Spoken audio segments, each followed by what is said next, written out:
18-year-old Salvador Ramos is also dead, according to multiple law enforcement officials who had responded to the scene along with the FBI, the ATF, and Customs and Border Protection. Now, we understand that a Border Patrol agent was shot in the crossfire, said, though, thankfully, to be in good condition, but it gives you a sense that there must have been an awful lot of gunfire in that elementary school before the suspect was finally subdued. Yeah, and again, according to Greg Abbott, 2 responding officers were struck by rounds but have no serious injuries. On the phone, John Cohen, former acting undersecretary at DHS. John, from your point of view, a horrific scene there and a lot of work by law enforcement to try to figure out what happened. Yeah, and unfortunately, the shooting is yet another in a growing list of shootings, and while there's a lot of investigative work still to be done, it's highly likely that this will be another young individual who felt socially disconnected, who felt victimized by society, who was angry. I suspect he probably spent a lot of time online looking at past shootings and ultimately cultivating either some type of grievance, whether it was toward the school or others, but basically forming the justification for using violence as a way to express his anger. There's a lot more we need to be doing to deal with this issue. There's a lot more we can be doing from the standpoint of how we analyze online activity. There's a lot more that we can be doing at the community level. I suspect that we will learn that this individual did give off warning signs, whether it was through his online activity or in other behaviors. So, as I wrote this weekend on ABC.com, it's getting to the point where many in law enforcement are saying how many have to die before we come together as a society to deal with these issues. Yeah, the list goes on and on of mass shooting scenes in this country, especially over the past 10 to 15 years. Brad Garrett, let me bring you in because, again, the Texas governor saying that this was a Uvalde high school student, and he also made a point to say that this was a U.S. citizen, likely because of where this town is, just a few miles or 60 miles from the Mexico border, a town that has dealt with immigration issues. We don't know the motive here, but the governor making a point that the suspect is a U.S. citizen or was a U.S. citizen.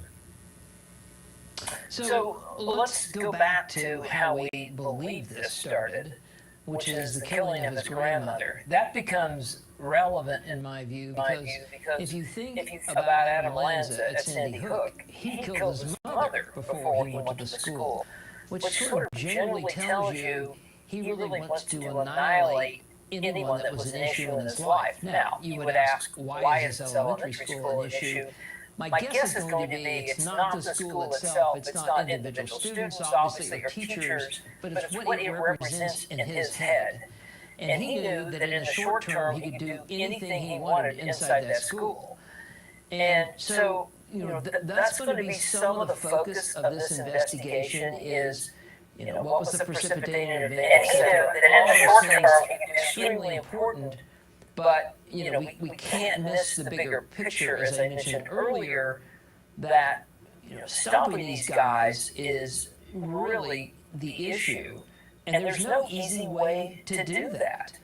And it really does boil down to another shooting. Certainly monitor social media the best you can, but that has its real limitations because of the number of people that are online. The key really is getting communities to tell you what's going on. I guarantee you there's information about this 18-year-old, whether it's at the high school or other kids that he associated with, or maybe even the teachers have picked up bits and pieces of information. But there's a thing called leakage where people spew out information that becomes very telling once you go back and look at a case. And they're going to be, attempting to collect that. But we could sadly have this conversation every day. I don't even like saying that.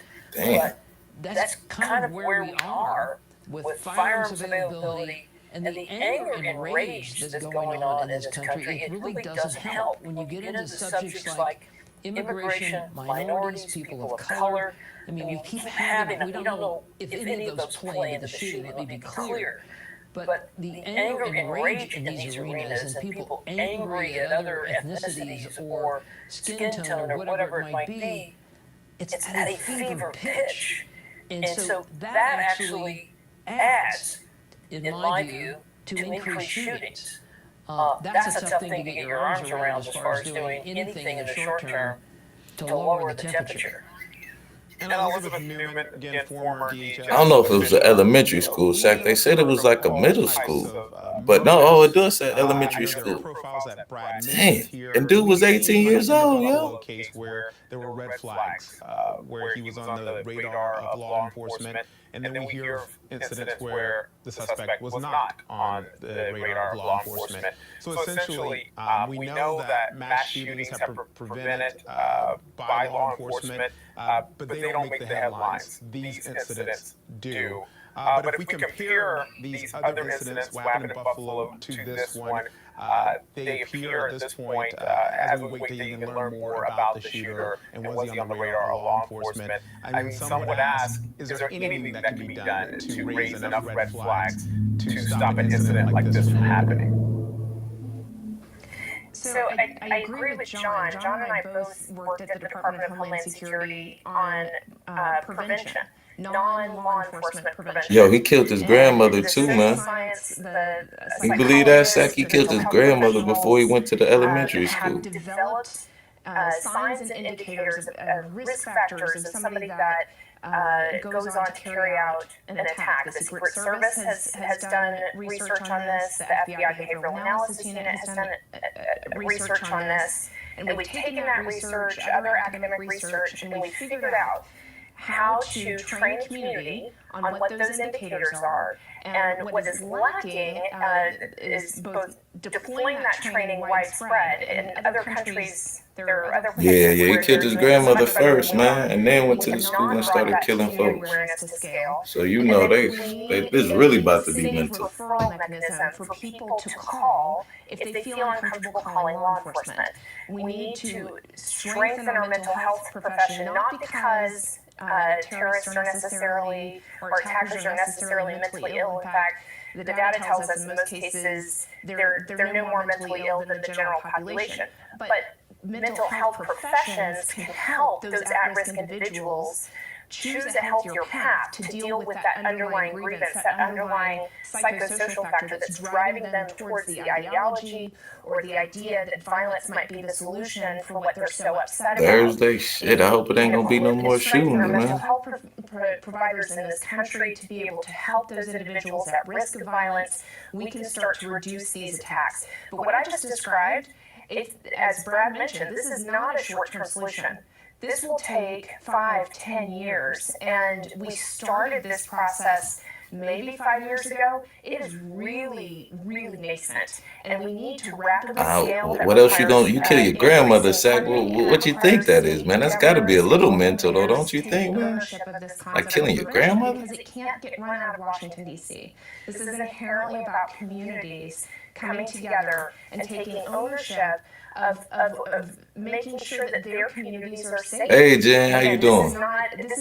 No, he was I think he was Latin. His last name has a Latin origin. So and it's like 60 miles from the Mexico border. So I'm gonna just, I guess, be a little prejudiced and say he was they say he was an American. He was American born, but I want to say his last name is like Albert. Help may actually end up saving lives, and we've got to be having a more frank conversation about this. This can't be on law enforcement. There's too much of it. There are too many people that are struggling, especially after COVID, especially after the polarized conversations we were having in this country. We need to be engaging with people and civil discourse and getting people help if they're not doing well, and taking some of this off of law enforcement who are stretched too thin at this point.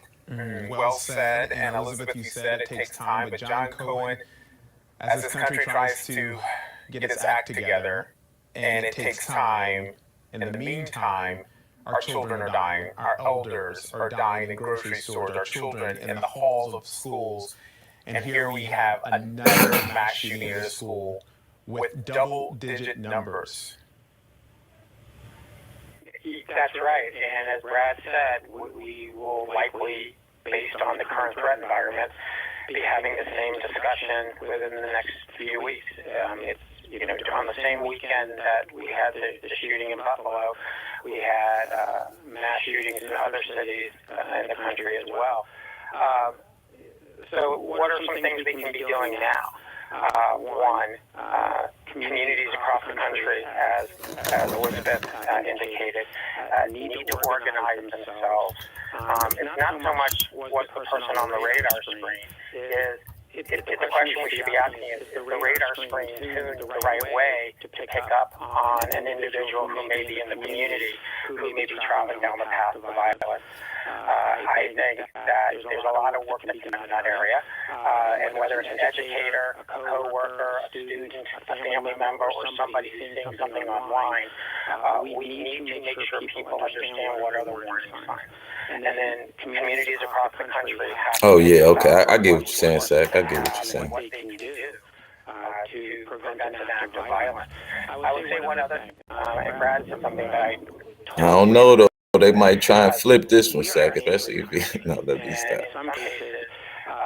But I mean, this is just a clear problem. It's like these young dudes are tripping, man. They lost. In an individual using violence as a way to express that anger, but it's an anger, a flame of anger that's being fanned sometimes by our public discourse. And something that we could do immediately is to have our public figures, whether they be in government or in the media or in other parts of our society, work to reduce the temperature of the anger that's way too prevalent in our society.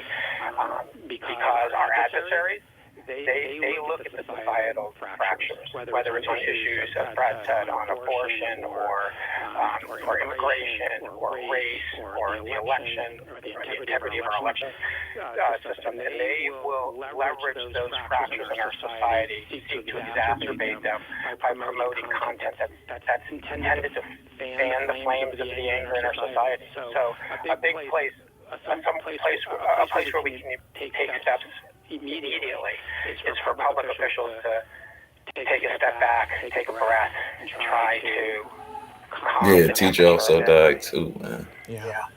We all have to take a breath right now because at this hour we have 15 innocent lives taken, dead in the state of Texas. 14 of them children from Uvalde Elementary School. John, thank you. A big thanks to Elizabeth, Brad, and our whole entire ABC News team. We are continuing to monitor this breaking news story out of Uvalde, Texas, a mass shooting there at an elementary school. We have complete coverage throughout the evening here on ABC News Live, including on Prime with our Lindsay Davis. I'm Kenneth Moten. Again, we'll keep you updated on the story as it develops. Shame and a shock. Shame and a shock, folks. Another killer. Let me ask y'all a question. Do y'all think we need to stop making guns? I know we can't literally. Hold on. Oh, they talking about it too. More of those details to come out. Again, that press conference is now going to happen at 5 o'clock. We'll bring it to you. The latest whenever it does happen is going to be moving from the Civic Center here, just a few miles down the road to the Fairplex. We'll be heading that way in just a few minutes. Steve Spriester and Myra Arthur taking over for the...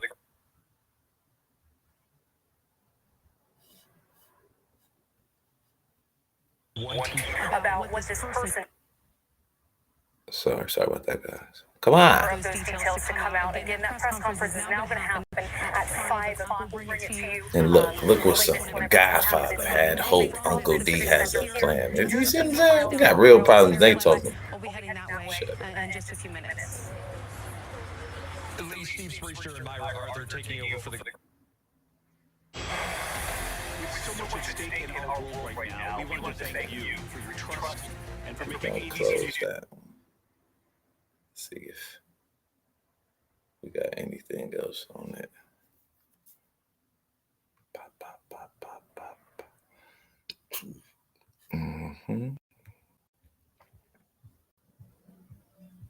the scene right here in Uvalde as we continue to just try to show you.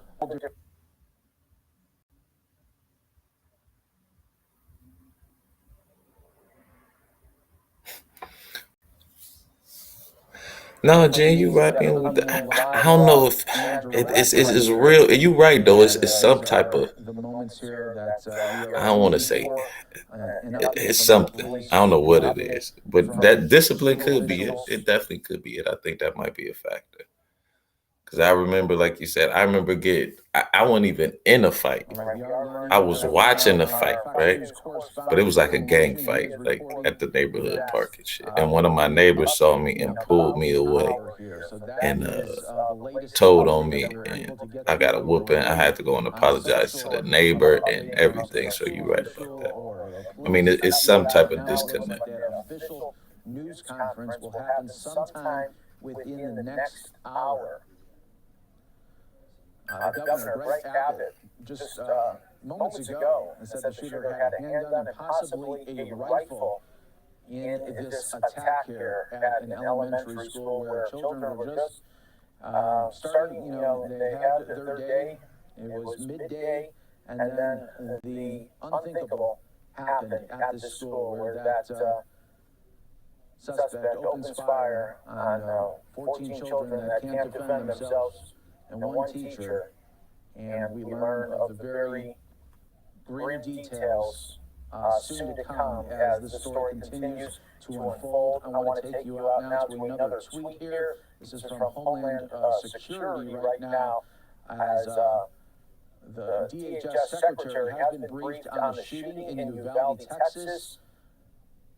CBP immediately responded to the scene to provide support, including medical aid. DHS is actively coordinating with federal, state, and local partners and will continue to provide the department's full support there. So we, of course, continue to bring you these updates. We are not going anywhere. Stay right here with us on Live Now from Fox. This is Representative Ina Minjardis saying that releasing this statement at the Robb Elementary in Uvalde, saying that I offer my deepest condolences to the families of the children whose lives were lost and families of more than a dozen. All right, Jim, we'll be here for a little shooting bit. At Robb Elementary in Uvalde. So that was just a little bit earlier of a statement there. Obviously, she'll probably having the update there, and that's the saddest update, is you got to update the death total. So unfortunate there, as Senator Gutierrez saying, my focus right now is making certain that local law enforcement, health providers, and affected families have all the resources that they need. We will have more information as it becomes available. All right, now we're going back to Sky Fox images right now. This is the suspect's truck right there, and they are continuing to investigate that right now. You can see just where it is, and let's see if Sky Fox can zoom out and show us where this is in relation to the school right there. But you can see it's almost in that ditch area. And we got so many different feeds now coming in. I want to provide this here to you here on Live Now from Fox as well.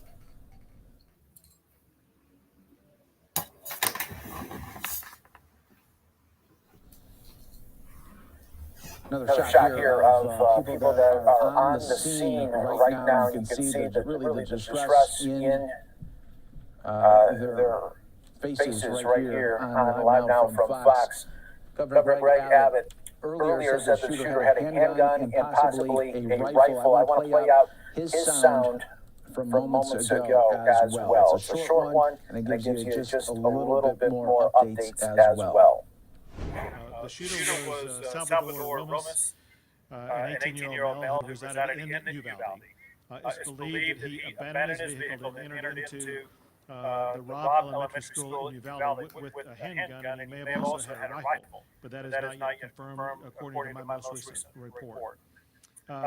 He shot and killed horrifically, incomprehensibly, 14 students and killed a teacher. Mr. Romas, the shooter, he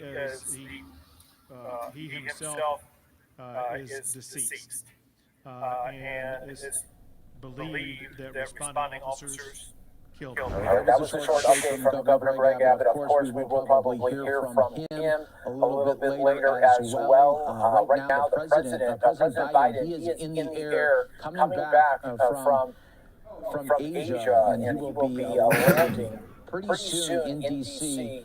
We are probably getting an update from President Biden, of course, a release from the White House pretty soon, as we know that he will be being briefed on this tragedy in Texas right now. Here's a live look of the situation there in Uvalde, of the suspect's truck there in that ditch area, and then where he went to school and did the worst kind of thing that you can do, and that's shoot at elementary school children there. We have these different scenes here. We're going to take you to a triple box right now of everything that we have for us right here online now from Fox. We've taken out all of our commercial breaks, and we're going to stay with you here into this next hour as we await updates. Should be coming within the 5 o'clock local time, so that's less than an hour away from now. And we'll be giving you these updates all in real time right here on Live Now from Fox. So stay right here with us, everyone. We will not be going anywhere, and we'll be providing you these updates here. As you can see in the top right, you can see a woman there that is very, very upset.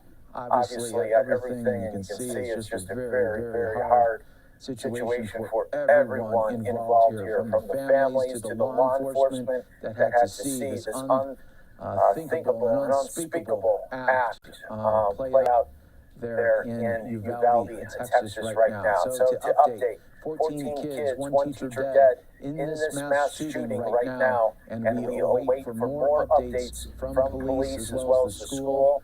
And we should also update you that President Biden is in the air right now, coming back from his trip in Asia. As soon as a White House release is given on this tragedy, of course, we will bring that to you here on Live Now from Fox, as well as really this will be not only a town in mourning, a state in mourning, but really a nation in mourning of this tragic update in Uvalde, Texas. I'm going to go out to more tweets that are becoming available to us right now here on Live Now from Fox, saying that this is a horrific and heartbreaking situation.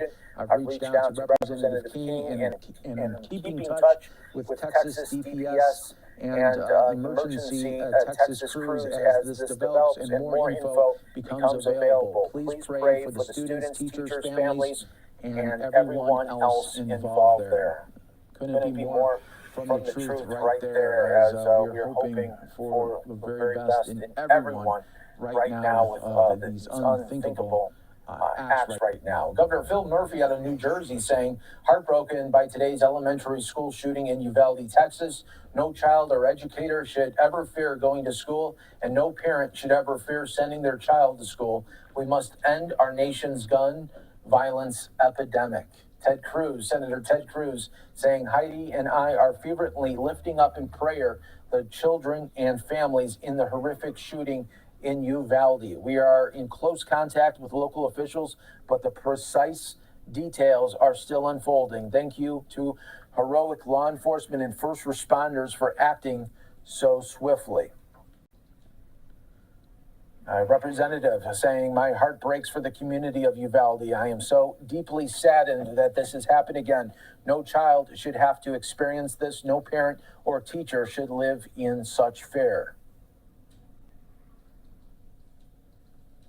And those are just some of the tweets that are coming through. Obviously, they will be coming through all evening right here, and we will be providing you these updates really in breaking news mode right here on Live Now from Fox. As you can see, just right outside of the school, as law enforcement will be there all evening and into the morning hours as well.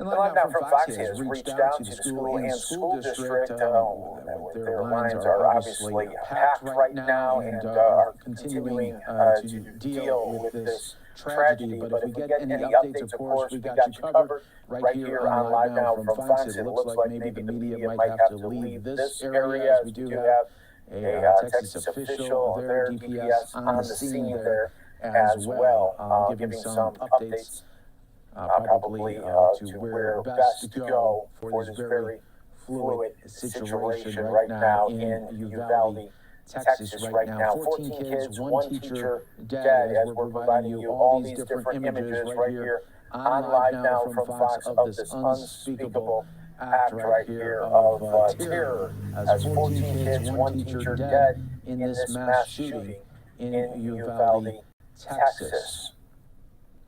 We continue to wait for more updates as they become available, but you know, this started off with an incident that was near the school, and the first reports came out from the school alerting families that had children that the school was entering a lockdown mode because there was an incident that happened near the school, and then somehow, some way, the situation returned from near the school to at the school, where a suspect barricaded himself inside this elementary school, and that is when the true terror definitely evolved. And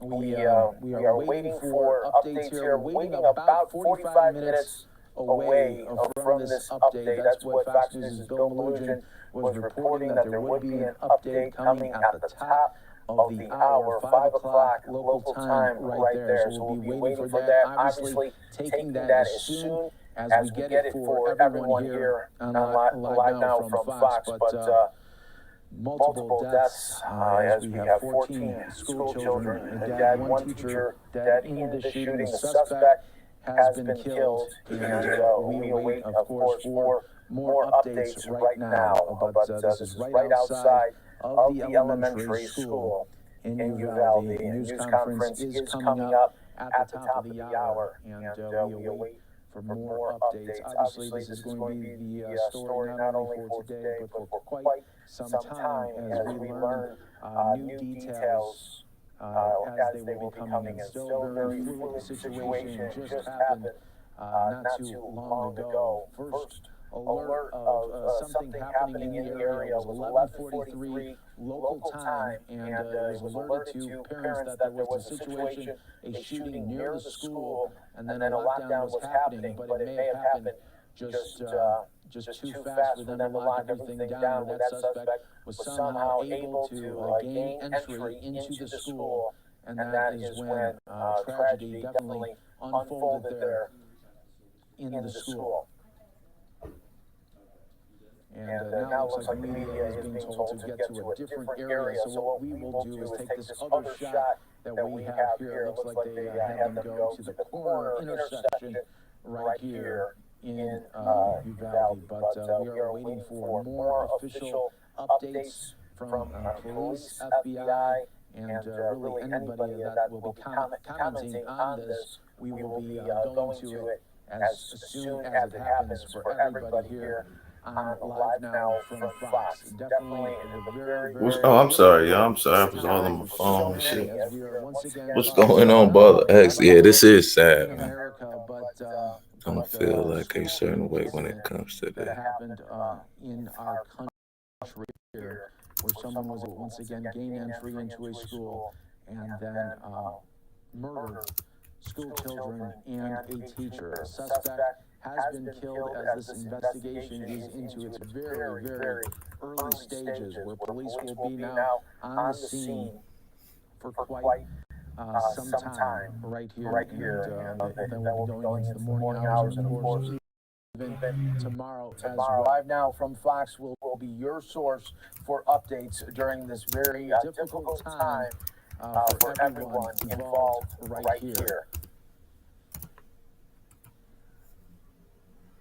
So many different agencies from around Uvalde, San Antonio coming to this area. Looks like the photographer getting in the way here, so let's give another shot that we have available to us right here on live now from Fox. That one shot is leaving us here, but we do have some tweets that we want to bring to you here. This is Representative Lizzie Fletcher saying, I join our fellow Texans in mourning the loss of young lives at Robb Elementary in Uvalde, and my heart goes out to their families, teachers, and fellow students traumatized by violence at school. Chip Roy saying, Representative Chip Roy saying, on phone with friends in Uvalde, I do not represent in neighboring communities. I do represent what we are still discovering about what happened in the face of evil and unspeakably horrific. God be with all involved. Representative Sylvia Garcia saying, my heart goes out to the Uvalde community. Innocent children and their parents should not have to live in this fear. These families will be in my prayers. And then, of course, Governor Phil Murphy, from earlier governor out of New Jersey, saying, heartbroken by today's elementary school shooting in Uvalde, Texas. No child or educator should ever fear going to school, and no parent should ever fear sending their child to school.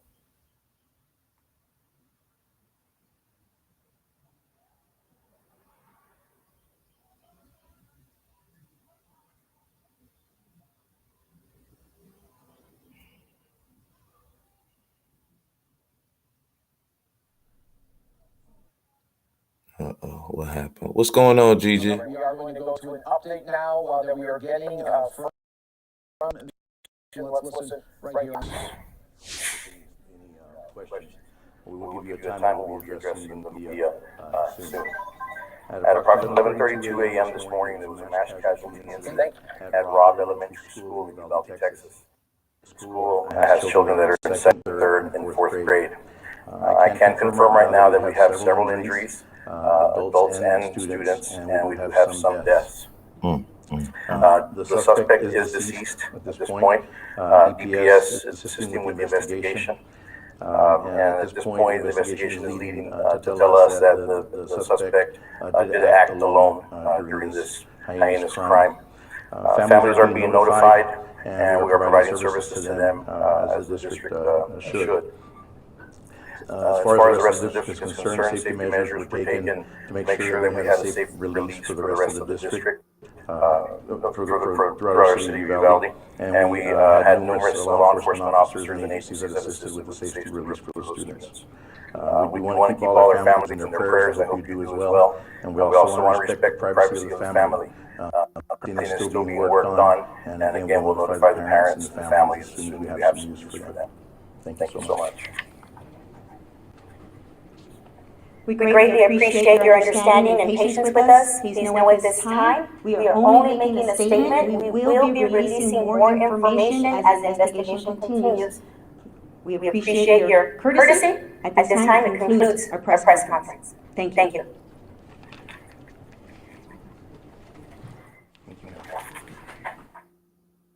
All right, very minimal update right now, and we are waiting for possibly more updates a little bit later here on Live Now from Fox, but that was a quick one, and what we'll do is just replay what we have here for you on Live Now from Fox. Obviously, it was a very quick one, but we want to give that to you now, once again, right here on Live Now from Fox. Good afternoon. As she mentioned, I'm going to make a statement, and at this point, we won't take any questions.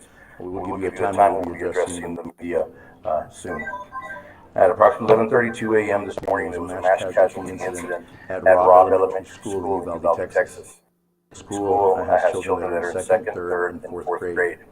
I can confirm right now that we have several injuries, adults and students, and we have some deaths. The suspect is deceased at this point. EPS is assisting with the investigation. And at this point, the investigation is leading to tell us that the suspect did act alone during this heinous crime. Families are being notified, and we are providing services to them as the district should. As far as the rest of the district is concerned, safety measures were taken to make sure that we had a safe release for the rest of the district throughout our city of Uvalde, and we had numerous law enforcement officers and agencies that assisted with the safety release for those students. We do want to keep all our families in their prayers. I hope you do as well. And we also want to respect the privacy of the family. Everything is still being worked on. And again, we'll notify the parents and the families as soon as we have some news for them. Thank you so much. We greatly appreciate your understanding and patience with us. Please know at this time, we are only making a statement. We will be releasing more information as the investigation continues. We appreciate your courtesy. At this time, it concludes our press conference. Thank you. Okay, so that was the initial update there, really the first one from police. Let's go back out to more live images right here that we have for you on Live Now from Fox, just right outside of the school there, where police continue their investigation here during this very, very difficult time. You heard there that from the police wanting their thoughts and prayers on this very, very difficult situation and tragedy that unfolded earlier today.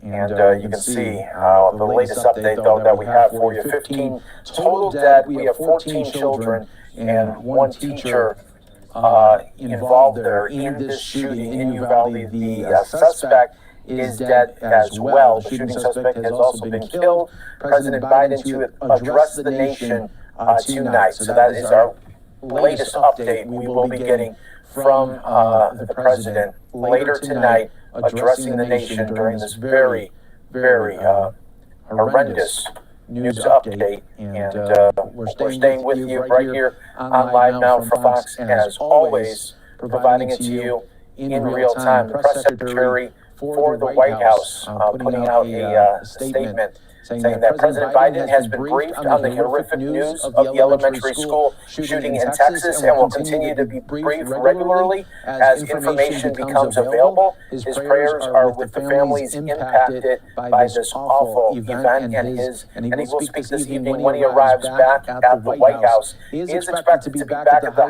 White House around 8:30 Eastern. And we will have that for you right here on Live Now from Fox as well. Want to now go out to the official statement from Governor Greg Abbott on this tragedy, saying that Texans across the state are grieving for the victims of the senseless crime and for the community of Uvalde. Cecilia and I mourn this horrific loss as we urge all of the Texans to come together to show our unwavering support to all who are suffering. We thank the courageous first responders who worked to finally secure Robb Elementary School. I have instructed the Texas Department of Public Safety and the Texas Rangers to work with local law enforcement to fully investigate this crime. The Texas Division of Emergency Management is charged with providing local officials all resources necessary to respond to this tragedy as the state of Texas works to ensure the community has what it needs to heal. Again, that's Governor Greg Abbott and his statement on this tragedy in Uvalde right there. Let's show you just what it looked like earlier today at the scene. And you can see there were many ambulances around this area. And we wanted to provide you with those updates all in real time right here on Live Now from Fox. But that was just outside of the school when Sky Fox was arriving, and we were giving you these images all in real time there on Live Now from Fox. As this is going to be a story that is going to be talked about, unfortunately, for quite some time. As the days go on, we'll learn a little bit more about the victims, just how young they were and what they liked to do and where they were at in their very, very young life that was stolen from them this afternoon by a suspect that wanted to do the most damage that he could, and broke the hearts of so many family members and friends, and forever shattered their lives because of some senseless tragedy that this suspect wanted to do. Again, the White House press secretary is saying that President Biden has been briefed on the horrific news of the elementary school shooting in Texas and will continue to be briefed regularly as information becomes available. His prayers are with the families impacted by this awful event, and will speak this evening when he arrives back at the White House. That will be happening a little bit later here. We're expecting him about 8:15, 8:20 to be landing from his Asia trip there. So as soon as that happens, we will be bringing you all of those updates for you right here on Live Now from Fox, everybody. But as the story continues, of course, to pick up traction, so many different people are coming together and offering their thoughts and prayers on this situation. We've heard from so many here at this time.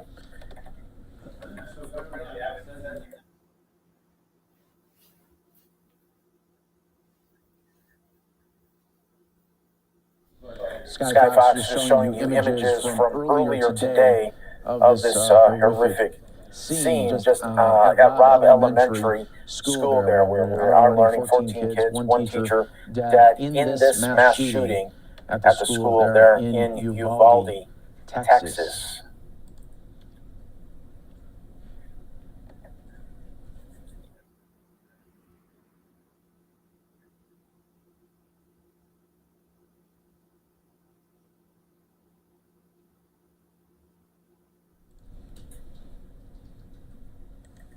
To all our viewers right now that may have missed this, there was just a very, very brief update from police. We were being told that there is going to be another one later sometime today, and we just want to bring you this one. This one is very short, but gives an update, the very first one from officials. Good afternoon. As she mentioned, I'm going to make a statement, and at this point, we won't take any questions. We will give you the time when we'll be addressing them via soon. At approximately 11:32 a.m. this morning, there was a mass casualty incident at Robb Elementary School in Uvalde, Texas. The school has children that are in second, third, and fourth grade. I can confirm right now that we have several injuries, adults and students, and we have some deaths. The suspect is deceased at this point. EPS is assisting with the investigation. And at this point, the investigation is leading to tell us that the suspect did act alone during this heinous crime. Families are being notified, and we are providing services to them as the district should. As far as the rest of the district is concerned, safety measures were taken to make sure that we had a safe release for the rest of the district. Throughout our city of Uvalde, and we had numerous law enforcement officers and agencies that assisted with the safety release for those students. We want to keep all our families in their prayers, and we do as well. We also want to respect the family. It's still being worked on, and again, we'll notify the parents and the families as we have some news for them. Thank you so much. Very sad update there. Obviously, keeping the family there in their thoughts and prayers is mission number one here for so many of us across the country right now, showing the scene from earlier. As I was mentioning, we were taking different tweets in from people that continue to hear about this, from politicians to now to sports athletes right here. LeBron James saying, "My thoughts and prayers goes out to the families of the loved ones lost and injured at Robb Elementary School in Uvalde, Texas. Like, when is enough, man? These are kids, and we keep putting them in harm's way at school. Like seriously, at school, where it's supposed to be the safest." He tweeted out there just moments ago here on Live Now from Fox. We continue to get some more images in right here of just a very hard day it is for the first responders. Think about what they have to see and what they are seeing inside of that school. So be thinking of the first responders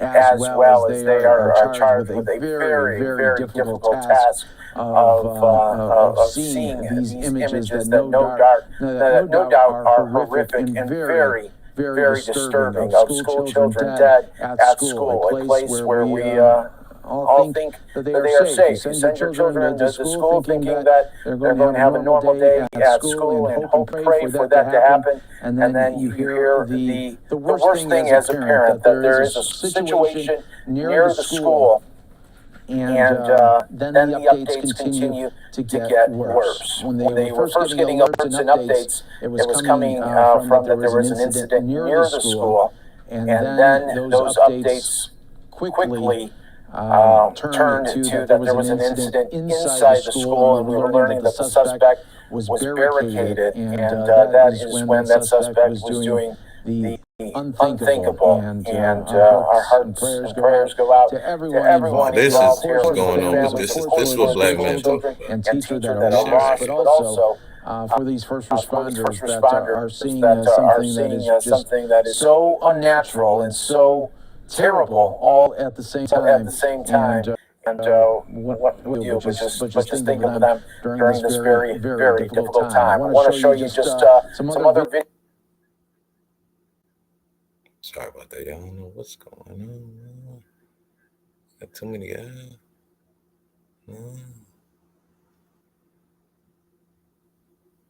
Sorry about that. Technical difficulties, folks. Technical difficulties. This guy. Look what he talking about. Some bullshit.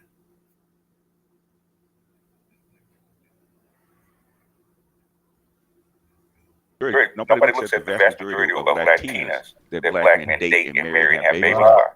Nobody looks at that. So people of color is not just white. People of color is not white and black.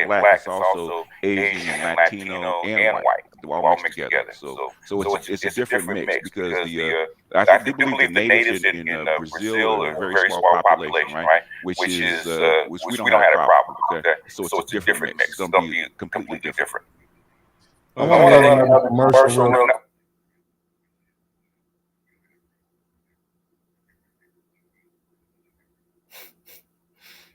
Bomb been going in lately. I already know she going in.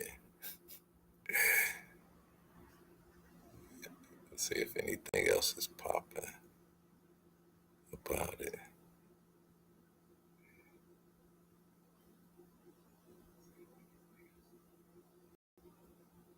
It seems like I might. Do I have the scoop on this? What?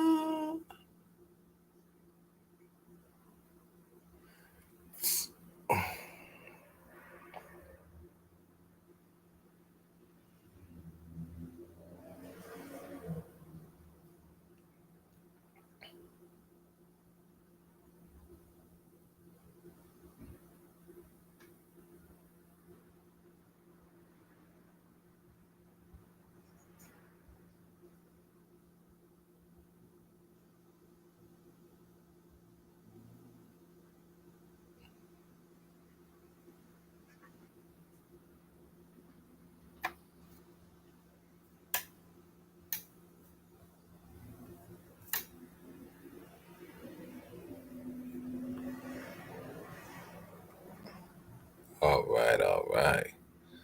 I guess we'll get back to this. Damn, nigga, 5 years old? Jesus Christ. 5 and 15. Man. That's crazy. What's going on with them?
that, guys. Sorry about that. Here we go.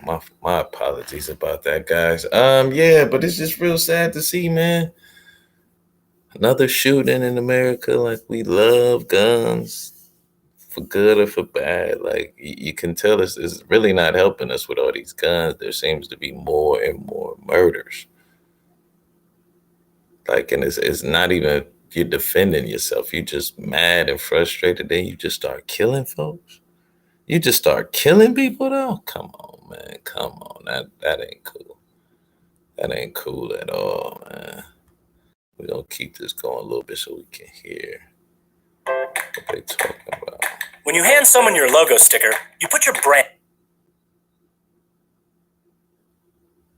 out into the world. Because there we go.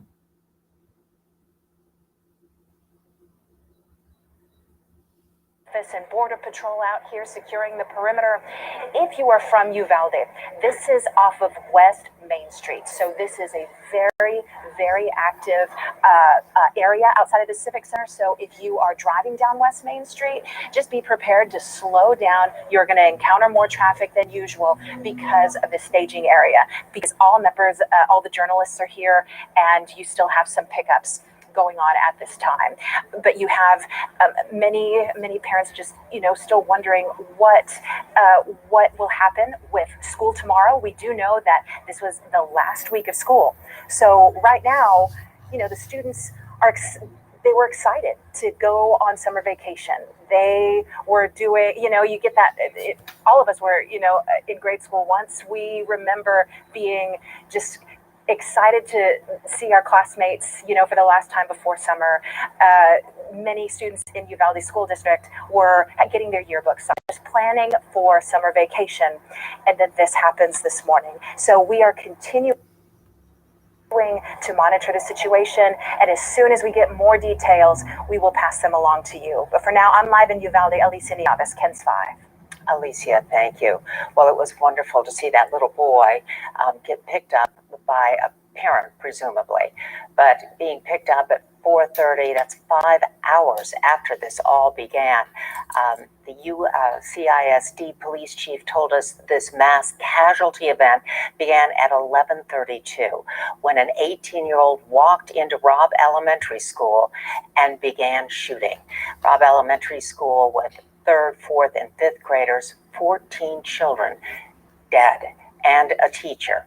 And then we also learned there are 13 children taken to the local hospital, 66-year-old woman and a 10-year-old child here in San Antonio University Health, both of them in critical condition. We don't know the conditions of the 13 children at Memorial Hospital, but there is an extensive investigation underway right now at Robb Elementary. Crime scene tape all around. I think we can presume that those students are still inside that school along with the teacher. Yes, and we've been hearing reaction from Governor Greg Abbott. We heard President Biden is expected to speak this evening, but we also have some neighboring communities officials who are responding as well. We want to go to some of those right now. First up, we have Chief William McManus. He tweeted this out. He said SAPD has sent resources to an active shooter at Robb Elementary in Uvalde and is standing by to assist as further needed.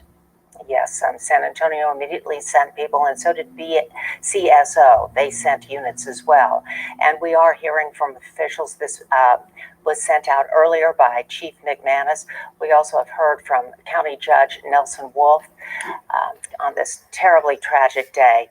Judge Wolf saying, "It is with profound grief and broken hearts that we learn about the news coming this way this afternoon, our way. We stand united with the community in Uvalde and offer our assistance." And as we heard from Uvalde officials, they are asking for prayers, and families are still being notified about their children. And Judge Wolf, he did go on to say, we also mourn with them over the lives of those children and adults lost to violence.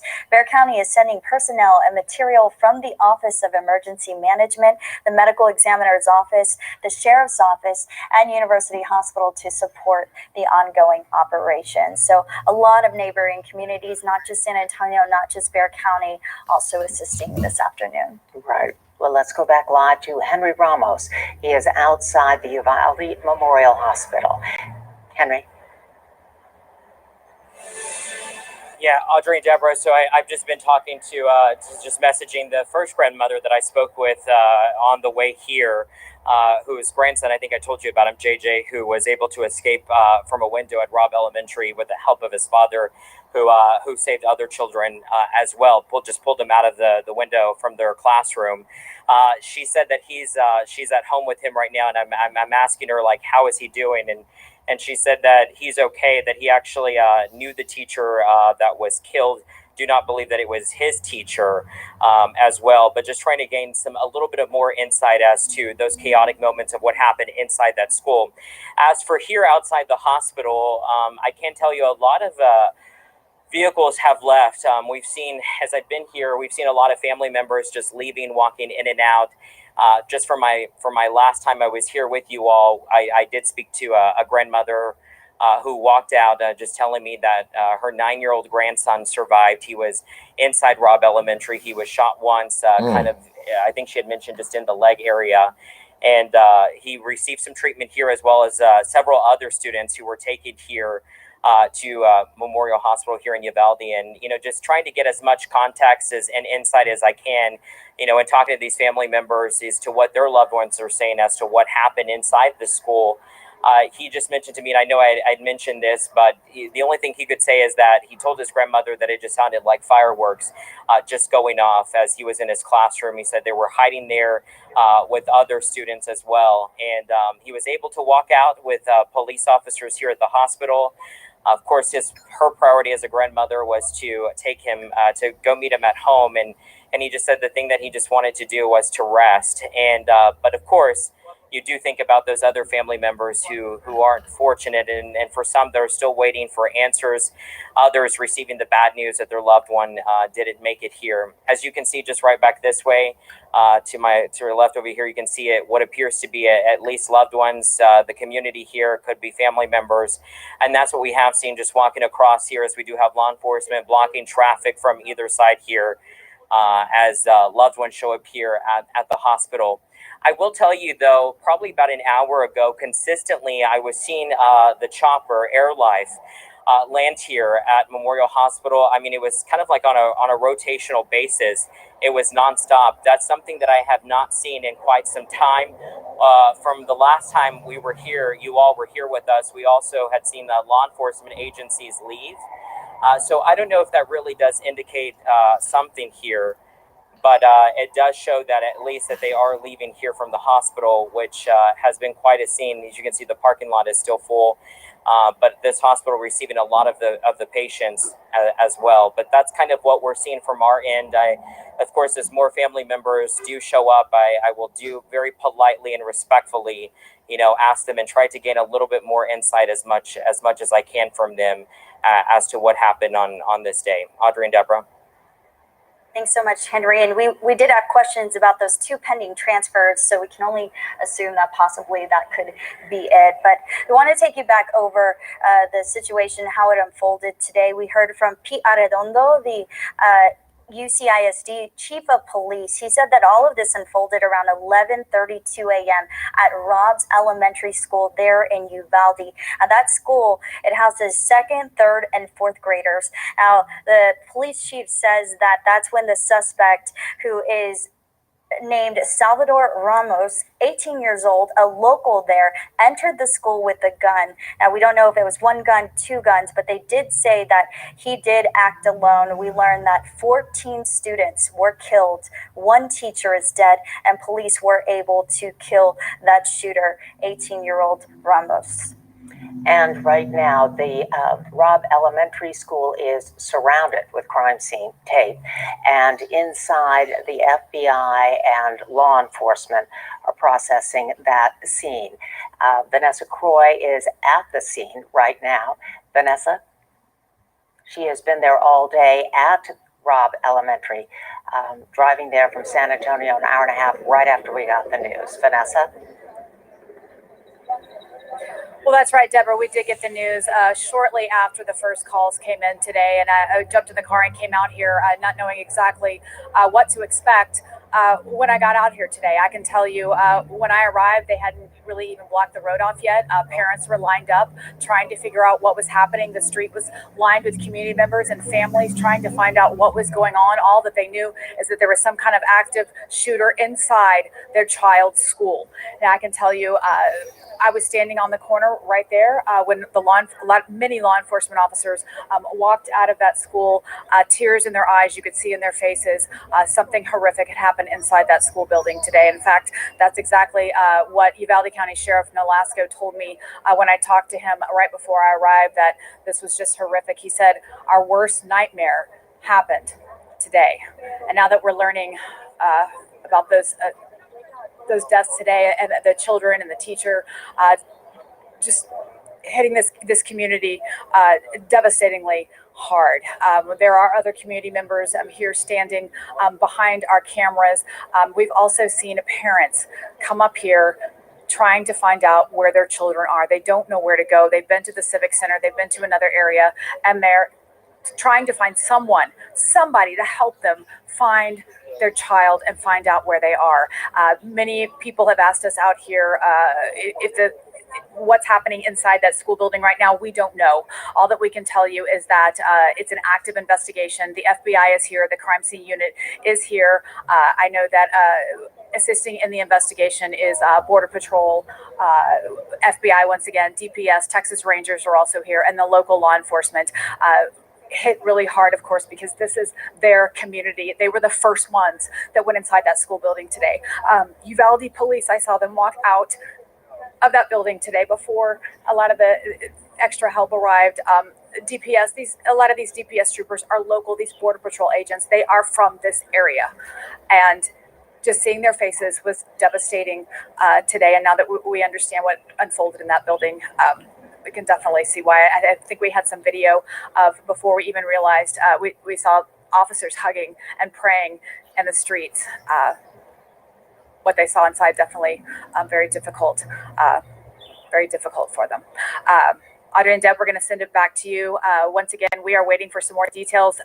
One last detail before we go. I just talked to a DPS. They said they're working on a new staging area. They are going to release that information soon, and we will get that to you as soon as I have it. I'm just waiting to hear from them any minute now with that information, where that will be, and we can let those parents know where to go at this hour.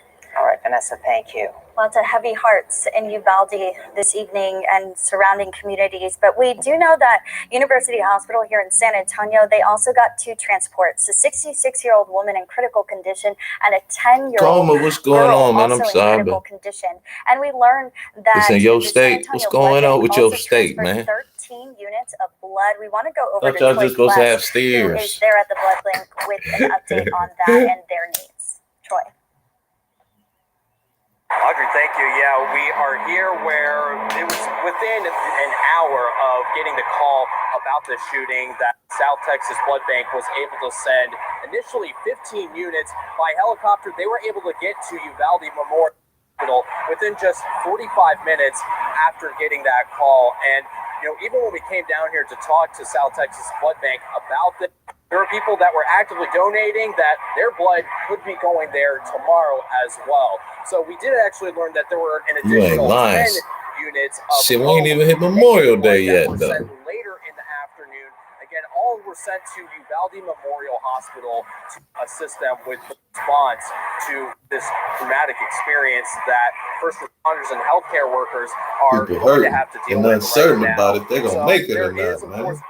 We got a lot of internet minds out here, Coma. That's what I think, that can man. donate right now. We actually It's did too just many learn people within the last hour that tomorrow who in don't got Uvalde thick there is going skin, to no be more an tough skin, emergency man. We out blood there drive held skin, from man. 9 a.m. to 1 p.m.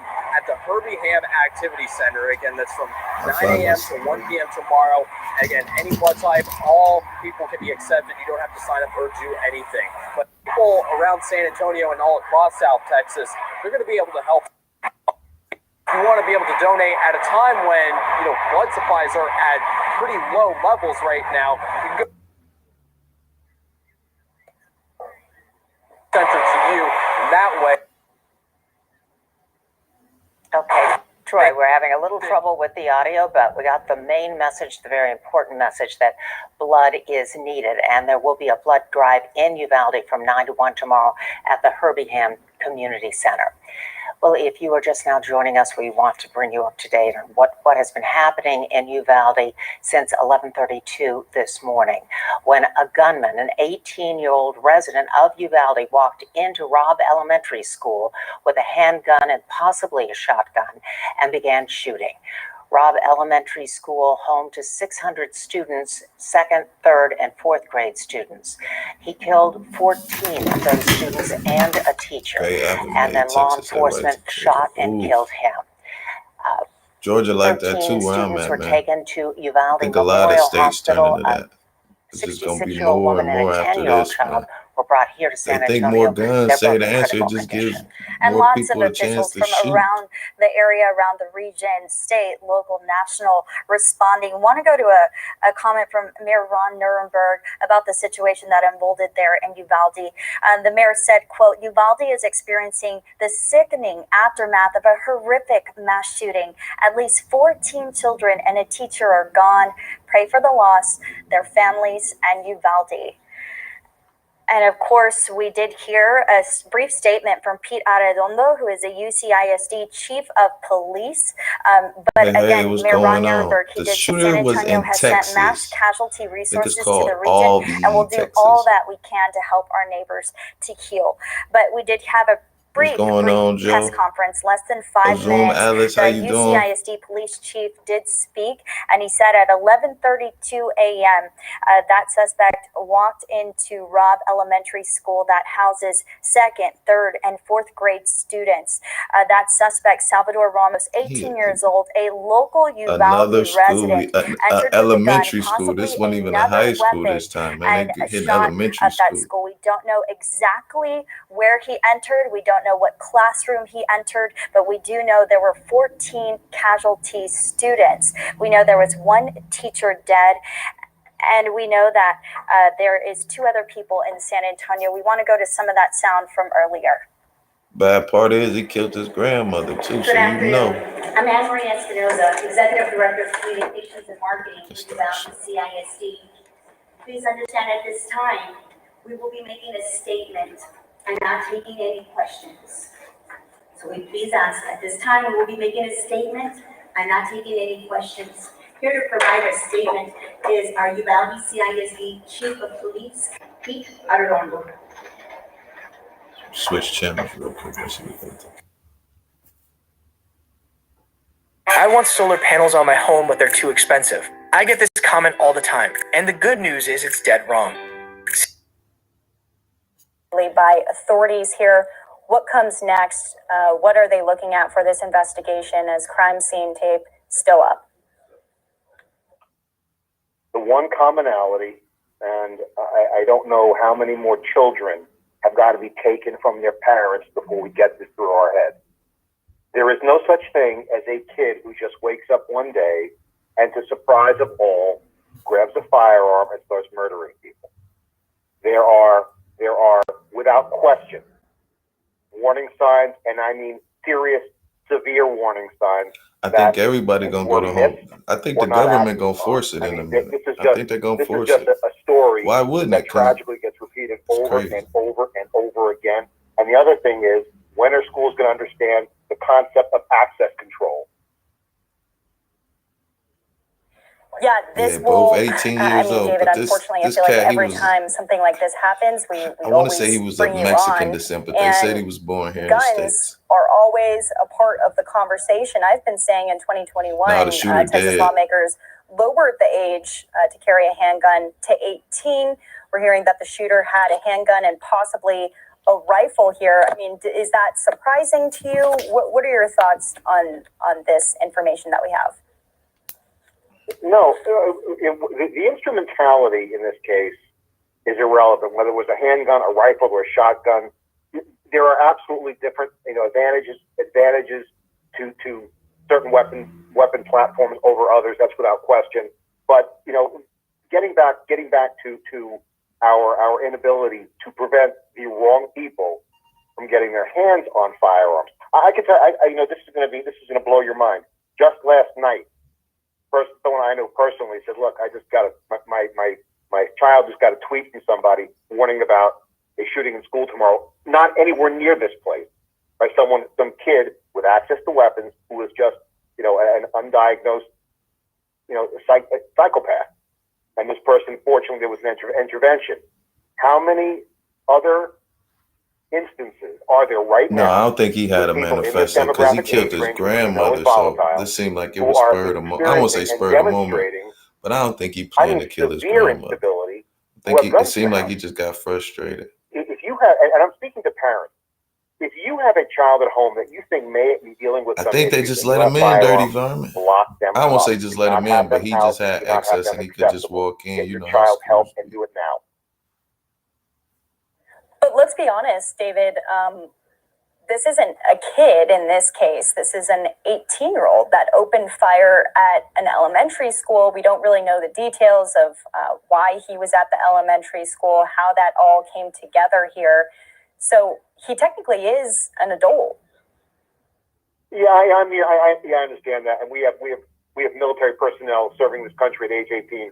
My grandfather, may rest in peace, went to World War I at 17, lying about his age. So, you know, I understand that, but the fact of the matter is, throughout this creature's life, whether it was in kindergarten or sixth grade or junior high school or high school, this was missed. I don't know what went on in this person's life, but there were warning signs along the way. And yes, technically now they're at the age of majority, where legally they're considered an adult. But, you know, the fact of the matter is, it really is irrelevant. Another good point you made up is, with respect to elementary school shootings, it's almost unheard of where it's a student, right? It's always an outsider. And you know, what drove this particular I wonder how he got in to there, go into that particular school, I don't know, but I'm sure we'll find out, we know, within the very next short amount of time. Well, we have Andrew Kraft here, who is on the line as well. Andrew, I want to bring you into the conversation as we're just taking a look at the scene as the investigation is underway here. And once again, want to brief everyone. Hopefully we'll be getting a press conference in the next couple of minutes at the top of the hour. Andrew.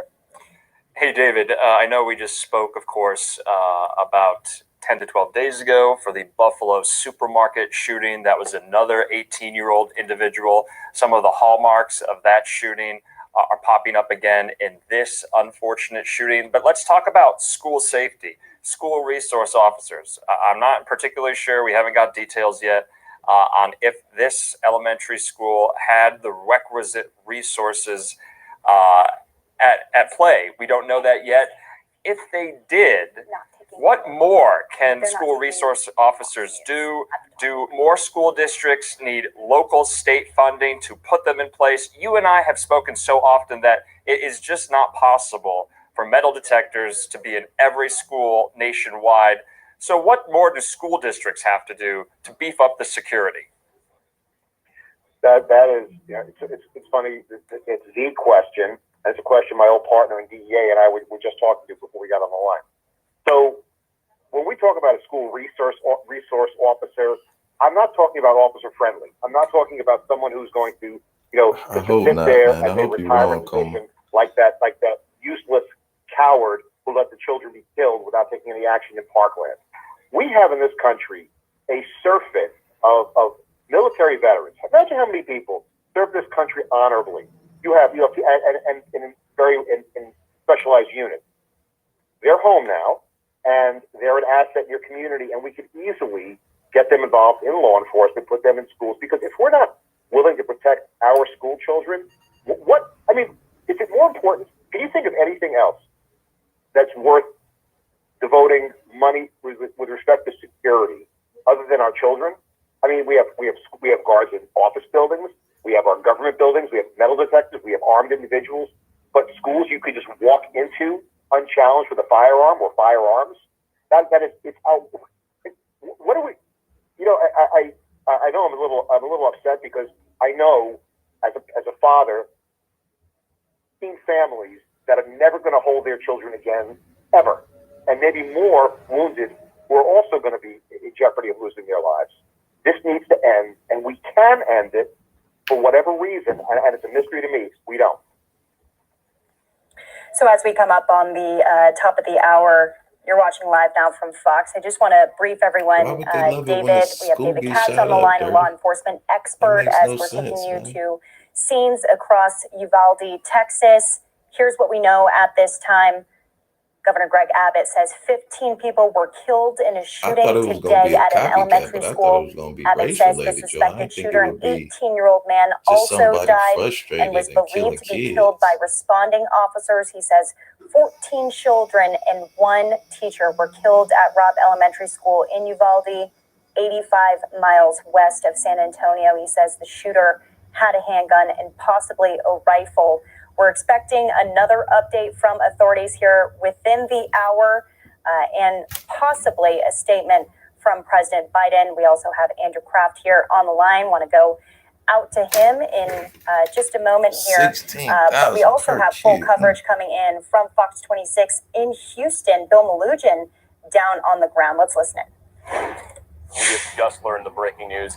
As you just said, Texas Governor Greg Abbott confirming 15 people have been killed in a mass shooting at an elementary school here in Uvalde. That would be Robb Elementary School. 14 children, 1 teacher. Law enforcement sources, as well as the governor, saying that the shooter is dead. Officers responding to the shooting shot and killed him. We're told responding officers were also shot at. Some of them were struck but do not have serious injuries. Texas Governor Greg Abbott telling the media a short time ago that the shooter is an 18-year-old male, a local from here in Uvalde, and he reportedly abandoned the vehicle, then ran into the school with a weapon and just started shooting. And again, 15 dead in this mass shooting. Absolutely. But I'm assuming horrific. they Uvalde did. Memorial Hospital, the local hospital in the area, posting on Facebook, they are currently treating multiple children in their emergency room right now.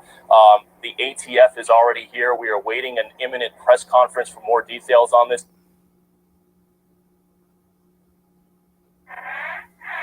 Also within the past hour, the Uvalde Independent School District Police Chief issued a brave statement. We can't afford to put metal detectors. At approximately 11:32 a.m. this morning, there was a mass casualty incident at Robb Elementary School in Uvalde, Texas. I hope that ain't the has case. Children that are in 2nd, 3rd, and 4th grade. I can confirm right now that we have several injuries. When and if they have we do have some deaths. A news conference, we're going to show up, but I ain't want to get at this point. DPS assisting with the investigation. So we just looking at, at this point, the investigation is leading to tell us that talking in the chat. Thank you guys for coming. Please like, subscribe, and share if you haven't already. Families are being notified. Remember to start and we are providing services to them as the district should.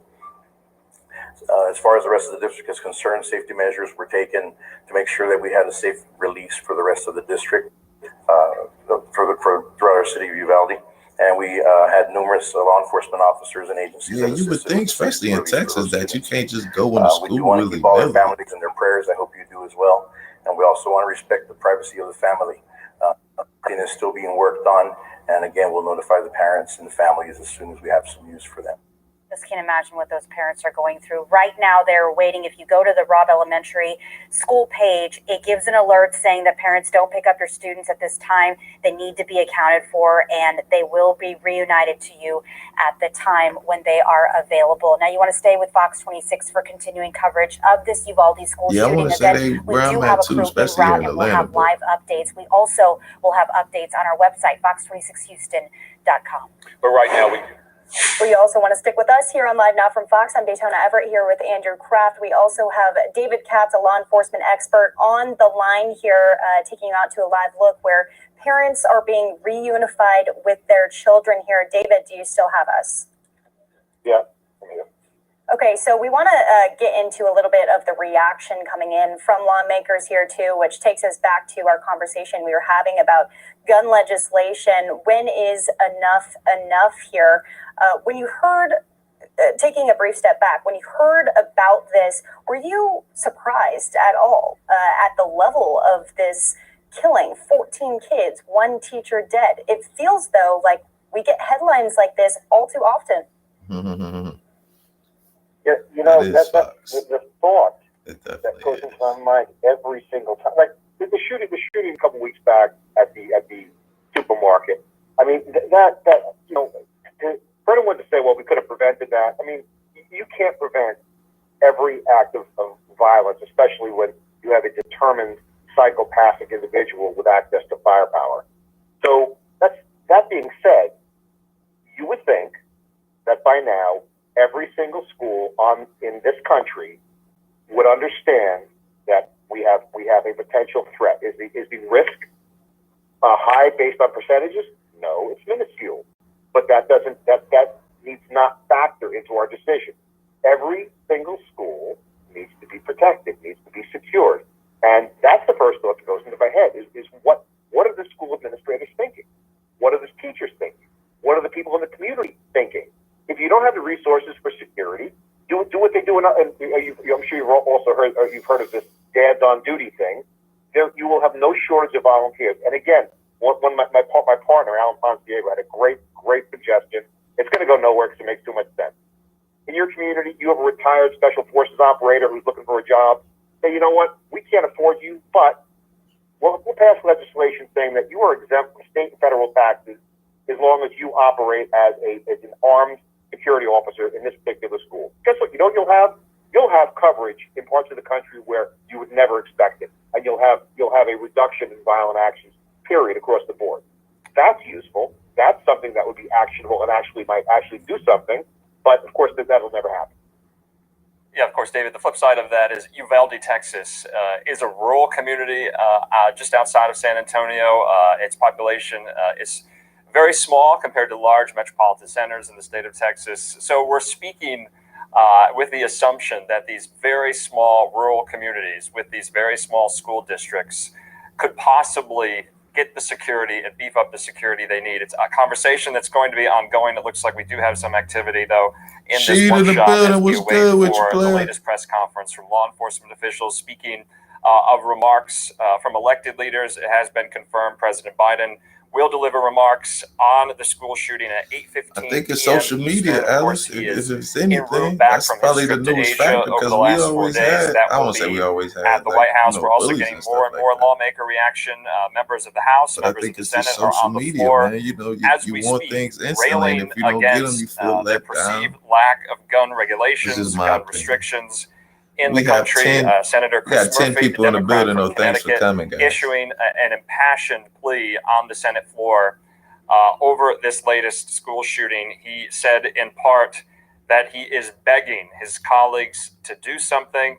Of course, he represents Newtown and Sandy Hook school shooting that happened 10 years ago. A lot of hallmarks now with this shooting to what occurred at Sandy Hook, David. Oh shit! Yeah, I mean exactly.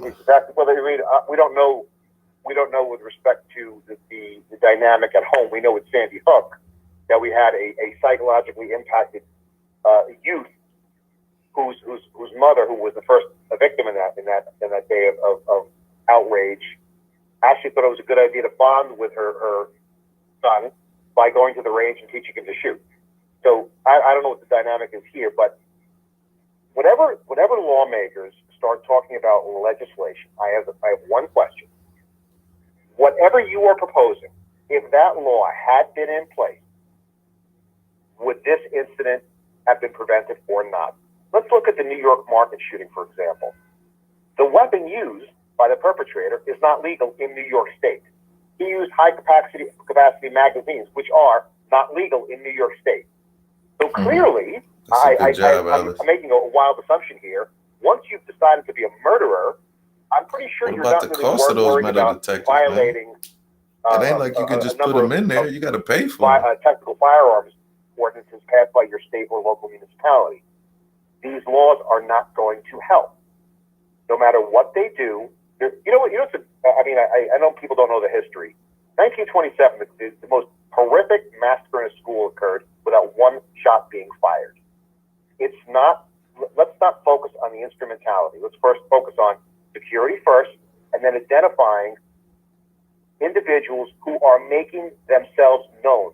They are doing things that basically scream out, I am going to hurt someone someday, and we do nothing about it. And those two things are where we need to focus. And by the way, those two things are where I think we can come together no matter what political opinions you have. Those two aren't very controversial. David, I want to bring us back to what's happening in the moment here as we have these live pictures of what I believe are families and possibly students from the school itself. You're a law enforcement expert. These kids, some of them maybe have not been reunified with their parents, and with law enforcement there, it's tough because they have to be accounted for, and they're saying, don't come and pick up your kids. What does that communication look like typically from law enforcement and the school district and the parents with understandably emotional families trying to pick up their children here? What does that usually look like?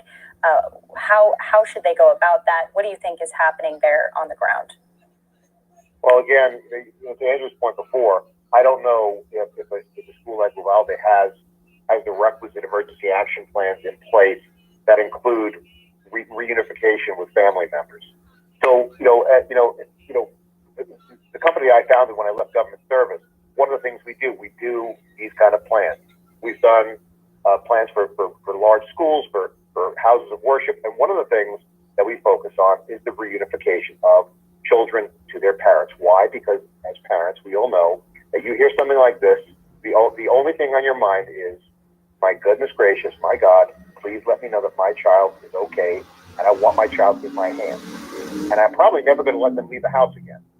So what you do is, as part of the plan, you have generally a person or persons who are responsible for coordinating getting the students to a safe location. She gonna say how this black notifying supremacy. Parents, and again, this is generally in larger areas is done electronically. They have, we all have mass notification systems. By the way, even rural schools have mass notification systems, so it's not that should be an excuse in this case. And then, of course, the children who tragically were killed, making sure that the parents are given every support that we could possibly offer to them in this particular horrific time in their lives. So that should be part of the plan. Law enforcement's involved with that, clearing the scene, getting the kids to a safe location, allowing parents access to that location to take their kids home.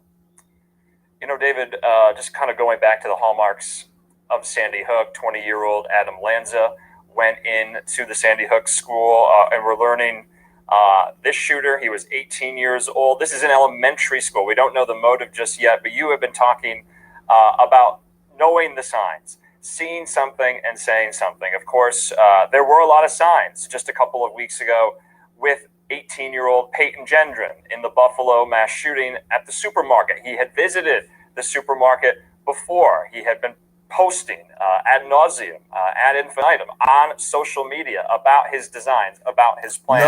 No, I don't think no he was doubt a they're going to neo-Nazi be nut, looking Joe. into this 18-year-old social media just he was a profiles, regular dude. his social media history, to see if any warning signs were there.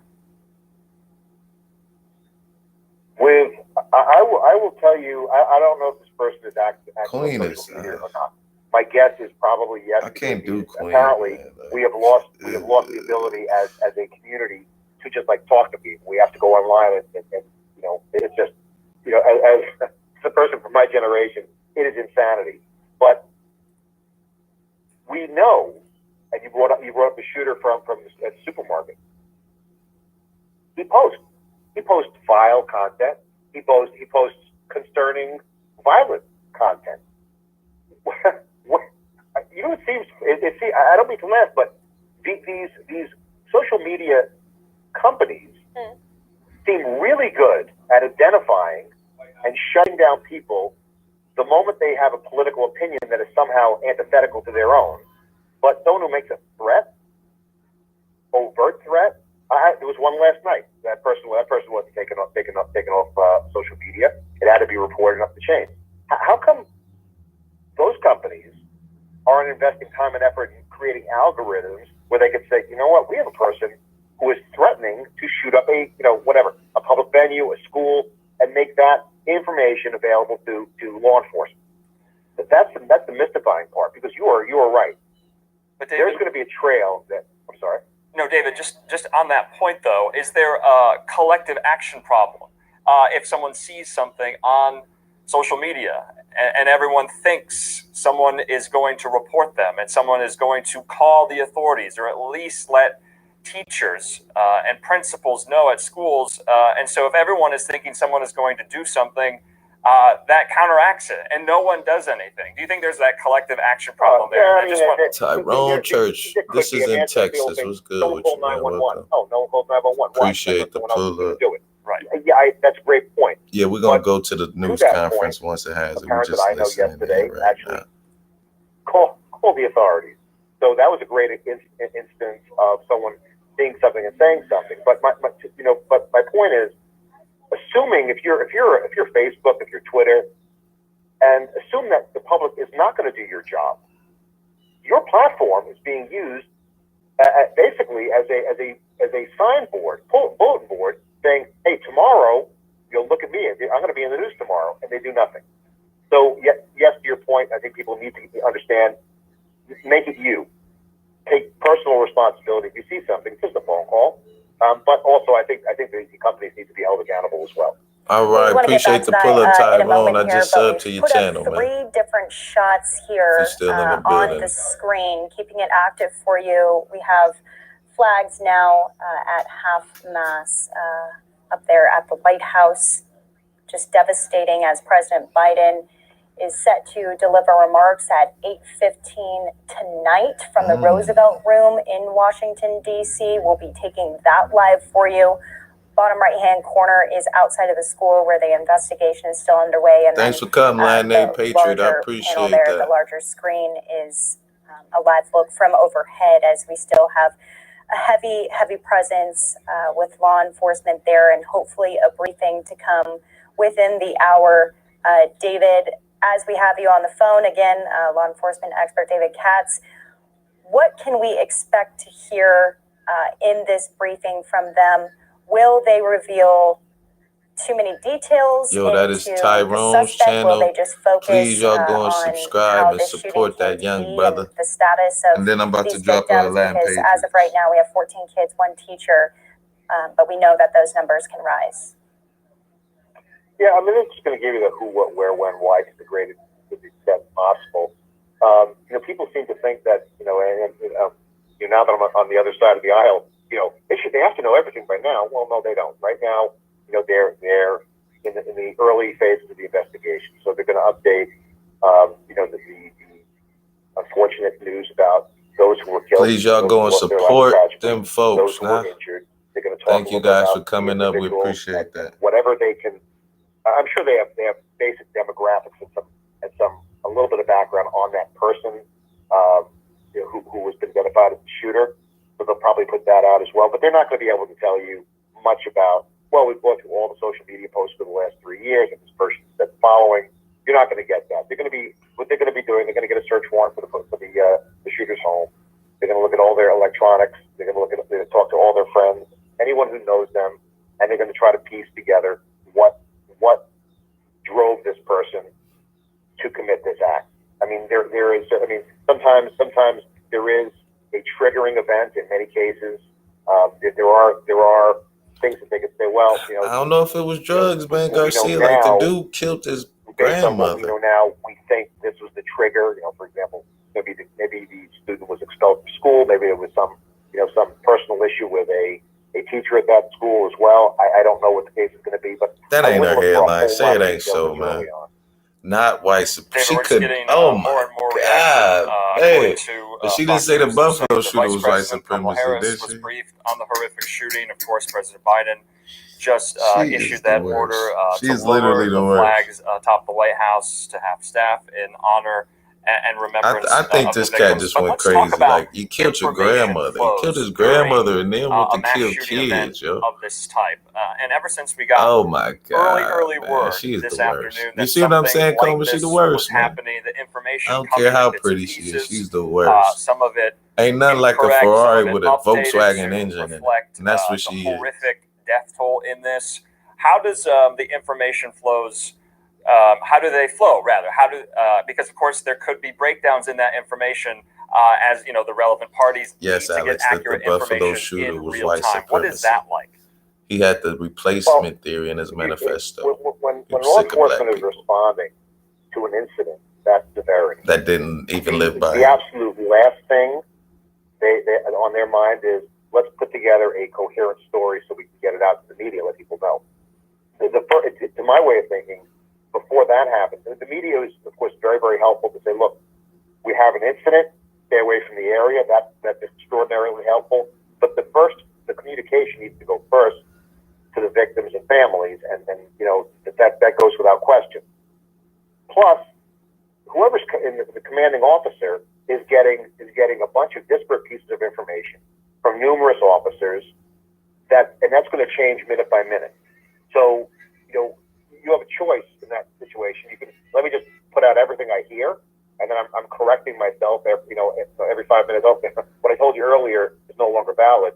Or you say, look, let's just take a breath, report in, let's put together what we know now and release information as we can. But telling the story, so you know, we listening What up, to this and Kev? trying to make sense of it. That's not really high Mental on the priority meds list. are always in these Right, and shooters' bloods. It we seems have like so lately. many of these different I don't know. They ain't really agencies say. that are You there know on what the I mean? scene. DPS was Ain't no way there. they gonna I know believe now the anyway. sheriff's He office killed her was and there. his. Well, I Local don't know law if he killed enforcement. Now, himself, but federal law he enforcement was going to killed. be brought in.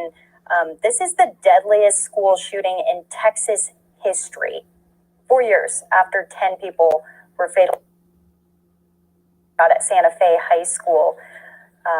It's devastating to think that this could become a new normal here, but luckily law enforcement was able to come in pretty quickly. Let's talk about the details of when everything happened, when that call came in, and still that's all trickling in because, like you said, they're still trying to, foster that communication to know exactly what happened. And first priority, of course, is to transport the victims to the hospital. Some have been taken to a local hospital, others now having to be transferred because we have said this is a rural area and likely unable to sustain this many people. Do you foresee that being a problem with it being such a small What's going town? on, Lawrence? John in the I've building. said What's to good with Uvalde, y'all? I mean, it's a He small didn't town, have but an FB the account minute or something Instagram like or other this platform, happens, but type he did. local law enforcement is being supported by state law enforcement, and they had helicopters in the air the moment they knew. So they're going to be getting resources. Who the chat room killer, man? Sent to them, in droves. Not a chat room But killer. again, to focus on the incident itself, a small local department where the officers probably have their kids in that school. People, like everyone who rails against law enforcement has got to really look at something like this and say, yeah, it is starting to get like the normal, like almost the war in Ukraine. Like we done almost forgot about it. Plus, if you think about what's going on in the officer's mind as they breach that doorway, they know they are seconds away from fighting for their lives and fighting for the lives of those children, and they go in anyway. If you're the commanding officer and you're dispatching your officers there, you're probably en route to the scene yourself. That's where your focus is. That's where your focus is. Save the children, and take the shooter out, and hopefully law enforcement doesn't lose their lives or get injured in the process. And like I said, that's why the flow of information thing that explains that. As far as the resources, they have more resources than they ever thought they'd need right now.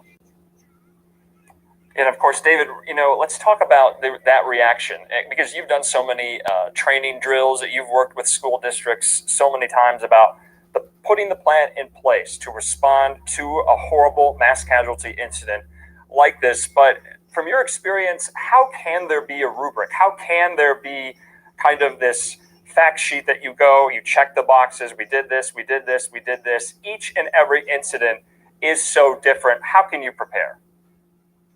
Well, you're exactly right. There are differences, but there are commonalities. The biggest commonality is I think the shooter Trump had has to just make as mention. many school So you say, shootings and as I Obama don't or know any for sure, Democratic but president. in this particular school, I want to what say was he the had just process as by many. which when someone But he knocked only on had that 4 door, years, though. how did So they he get didn't entry? have Is it 8. small So, of schools, or course, is it the doors Obama is left going to have open more. because He had more we're a time small town and to get things into like this those. don't happen? Or was there a lock? Was there a vestibule? Would it be difficult, if not impossible, for someone to get in? I'd also posit the fact that if this shooter apparently was a high school student, this shooter could have also gone through that elementary school. So would know what? So would know which, maybe the gym doors are left open. Maybe the door to the art room is left open on a warm day. So physical security has got to be the first overwhelming focus. Drills are important. Making sure you have communication to communicate the fact that there's a hostile in the building that needs to be responded to. We need to go into our lockdown procedures or whatever the emergency is. Those are all going to be factors. But again, most important thing, keep the bad guys out. If you have a system in place where I don't say you can't make it impossible to get in, but you can delay. And if you can delay, then you can lock down. Then you can get the children to safe position. But if we're leaving the door open, none of this matters. None of it at all. Yeah, of course, we're also seeing another hallmark of the Sandy Hook school shooting from Newtown, Connecticut, because we're learning that this 18-year-old gunman apparently also shot his grandmother prior to this incident. And we know Adam Lanza shot his mother Take a little push to get shit started. Horrible massacre took place. And unfortunately, there has been so many mass casualty incidents like this, not only at schools, not only at churches, grocery stores, movie theaters, and the like, that I would be remiss in not kind of connecting some of them and finding some of these similarities about how these horrible shooters carry out these mass casualty incidents. So that was just one of those comparisons that I found as we come up on the 10-year anniversary of Newtown this year. Yeah, I mean, Charles Whitman, the Texas Tower shooter, what is it now, 50 years ago? I mean, years it's been. Kills people at home before he went to the tower. I mean, that is a commonality that has happened many, many times. But again, I mean, at this point now, you focus on how an individual. Oh no, you're right. Yeah, violence is way up. Who would clearly be manifesting, but not only like personality issues. I never said it's down, but I'm just saying. Clearly be signs showing that it's been going up since Trump. Yeah, there are gonna be more of these, unfortunately. Everybody keeps saying that. Y'all gotta stop saying that. Those become things if y'all. But yeah, it's gonna be some more, unfortunately. Firearm or obtain a firearm. That's kind of what I'd like to know. How did that weapon come into that person's hands? Was it the grandmother's? Was it a family member's? Was it purchased legally or illegally? And if it was purchased legally, why in God's name was this person allowed to buy a firearm? Because I'm guaranteeing you there are warning signs that are going to be shocking when we uncover everything. Yep, that is the main question, and that's hopefully a question that will be asked at a briefing that we'll have within the hour, possibly. I think things keep getting pushed back a little bit, but that's understandable. In the meantime, we want to get some reaction from social media here as we have lawmakers, celebrities, athletes all tweeting out about this. Julian Castro saying 14 children are dead. Absolutely devastating. My heart goes out to the Uvalde community. This is not normal or inevitable. Children and parents should never be accustomed to this violence. We must act on gun legislation. And then we also have tweets coming in from Beto O'Rourke. He says, our broken hearts are with Uvalde, a representative out in Texas there. But we have even representatives from around the country that are tweeting in. Senator Susan Rubio saying, my heart breaks at today's news of yet another school shooting. As a longtime school teacher, I can't imagine the devastation the Uvalde, Texas community is dealing with. Our schools should be the safest place in the world for our children and educators. This needs to end. Also, Chip Roy out of Texas saying, on phone with friends in Uvalde, I do not represent any neighboring communities that I do represent. What we are still discovering about what happened is the face of evil and unspeakably horrific God to be involved with all involved. So, and Greg Abbott, of course, tweeting out saying Texans are grieving for the victims of this senseless crime and for the community of Uvalde. Cecilia and I mourn this horrific loss and urge all Texans to come together. I've instructed DPS and Texas Rangers to work with local law enforcement to fully investigate that. And that's what we're seeing from all of these scenes down on the ground here as we have flag at half staff at the White House, and then law enforcement still there outside of the school, and hopefully a briefing here coming soon. But all of these agencies working together to communicate what needs to happen next, Andrew.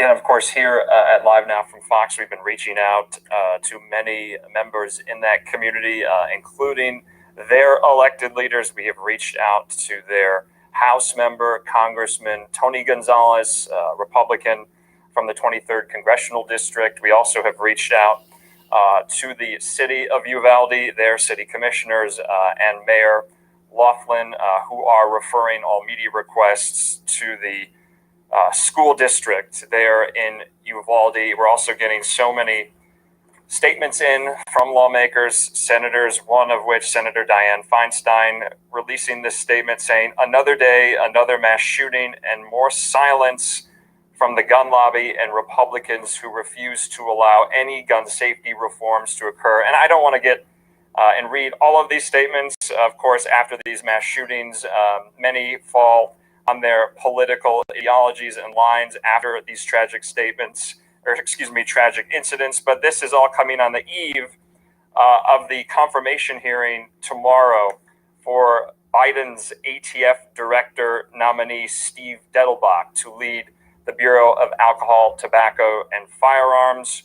That federal agency has not had a Senate confirmed head for some time. And we're also, of course, we were going to be tracking and following the Texas primary elections that are happening today. And of course, that is all going on in the midst of this tragic mass shooting. And here we have it as there's still community members that are walking around here, and it just feels eerie, Andrew. Everyone's quiet. No one's really talking to each other. Devastating to see something like this happen to a small town. We know that the whole nation praying for them right now as we have full coverage from our stations across the country. As you said, this is Texas primary, so sure to be a talker through the rest of the week here. I want to cut in and go out to a bit of the coverage from our Fox 26 Houston team as they are sending their reporters to the scene. Let's listen in. We're developing tonight. President Joe Biden plans to address the nation in the wake of the deadly school shooting in Uvalde that has claimed 15 lives. We know 14 little kids, a teacher, are dead after an 18-year-old gunman opened fire at Robb Elementary School. That's crazy. This afternoon. The suspect, a student at Uvalde High School, is also dead. Parents were asked not to pick up students up at the school before they are all accounted for. Several of them still waiting at this hour. More coverage on The News Edge, early edition at 6. Well, Houston Mayor Sylvester Turner did issue a statement about this shooting, saying, quote, "My deepest condolences go to the families, teachers, and classmates enduring this unspeakable tragedy. In the last 2 weeks, at least 23 people have lost their lives in mass shootings in Buffalo, New York, and now Uvalde, Texas. Congress must act, and governors and state legislatures must pass reasonable gun control legislation. The voters must demand it from their representatives." We're expecting to hear from the president in just a couple hours, as he is also on his way back to the U.S. following his overseas trip to South Korea and Japan. A big focus of his visit was the global economy and how the U.S. and Asian allies can work together on trade and supply chains. Here at home, though, challenges are mounting with historic inflation, eating into Americans' wallets, and voters are paying attention. Fox's Caroline Shively has a closer look from Washington. It's an uncertain time for the U.S. economy. Okay, so as they go into conversations about inflation there, we're going to stick with this breaking news because that's what we do here on Live Now from Fox, live, raw, and unfiltered feeds across the country as we have all of these coming in. I'm joined by Andrew Kraft here. We want to go into some of the latest updates that we have. Unfortunately, it does not look like we have any press conference coming here within the next couple of minutes or maybe not even within an hour, but hopefully we'll have something within the next few hours. Definitely something from the White House with President Biden. But we did have a couple of briefings. We'll go out first to Governor Abbott and then to local law enforcement. Take a listen. The shooter was Salvador Romas, an 18-year-old male who resided in Uvalde. It's believed that he abandoned his vehicle and entered into the Robb Elementary School in Uvalde with a handgun, and he may have also had a rifle, but that is not yet confirmed according to my most recent report. He shot and killed horrifically, incomprehensibly, 14 students and killed a teacher. Mr. Romas, the shooter, he himself is deceased and is believed that responding officers killed him. The shooter. Okay, so Romas is believed to be that 18-year-old suspect there. We also still have on the line law enforcement expert, David Katz. Thanks for being with us, David. As always, we so appreciate your expertise here. And with the governor coming out and naming this shooter, did that come as a surprise to you? What is the point in doing that if they already had confirmed that? What's going on, guys? Oh, I just an additional piece of information. I mean, you put out shooters, you gotta find the shooters and kind of pro forma. I don't think that's surprising they would do that. Right, and we know that you got to go here, but anything that you're watching for as we go into the rest of the evening, hopefully get this update and an update from the White House too. What will you be listening for? My focus is who this person was. As much information as possible about, especially recent behavior, recent communication, recent social media posting, recent interactions with other individuals who know them, and of course any triggers in that person's life. Like for example, the Parkland shooter, the passage of his mother. There are going to be commonalities. Yeah, we ain't banning nobody over here. Yet anyway. Coming out that is going to really allow us to paint a picture of this person psychologically, and I think it's going to be kind of again the same old story repeating itself. How could we not have picked up on? Yeah, that is. I don't know. David Katz, That's a good question, man. I wonder why I got kids. So appreciate you. We'll talk to you soon. Something must have happened. Well, we want to go to the latest update that we have from law enforcement here. Unfortunately, it's not much. We only heard from Governor Abbott for just about a minute, and we're only going to hear from them for just about 3 minutes. But they are confirming the amount of people at this time who have been killed. Have been 15 people, 14 of them children, and one teacher. They have not identified any identified the shooter. They have say that he had a handgun and possibly identified the shooter. They say that he had a handgun and possibly. Good afternoon. As she mentioned, I'm going to statement and we won't take any questions. We will give you a time and we'll be addressing the media soon. At approximately 11:32 a.m. this morning, there was a mass casualty incident at Robb Elementary School in Uvalde, Texas. The school has children that are in 2nd, 3rd, and 4th grade. I can confirm right now that we have. I don't think they're gonna take them. I think they're gonna stop making them, if anything. And we do have some deaths. Shit, we got enough. We don't need no more to be made. At least I think they should stop making guns. There's no way to take everybody's gun. And at this point, especially if they ain't registered. How you gonna know they got a gun? Suspect did act alone during this heinous crime. Families are being notified, and we are providing services to them as the district should. As far as the rest of the district is concerned, safety measures taken to make sure that we have a safe release for the rest of the district throughout our city of Uvalde. And we had numerous law enforcement officers and agencies that assisted with the safety release for those students. Yeah, we try not to We block do too want to many keep all our people. families in We their got a prayers, few and on the we do list, as but well. we try to And let we also want to everybody keep respect their the peace. privacy of the family. Even if we don't like, Everything is still even being if we worked don't agree on. with they say, And again, still we'll try invite to the let them parents and say families things, if we at have least. some news for them. Thank you so much. Thank you so much. We greatly appreciate your understanding and patience with us. Please know at this time, we are only making a statement. We will be releasing more information as the investigation continues. We appreciate your courtesy. At this time, it concludes our press conference. Thank you.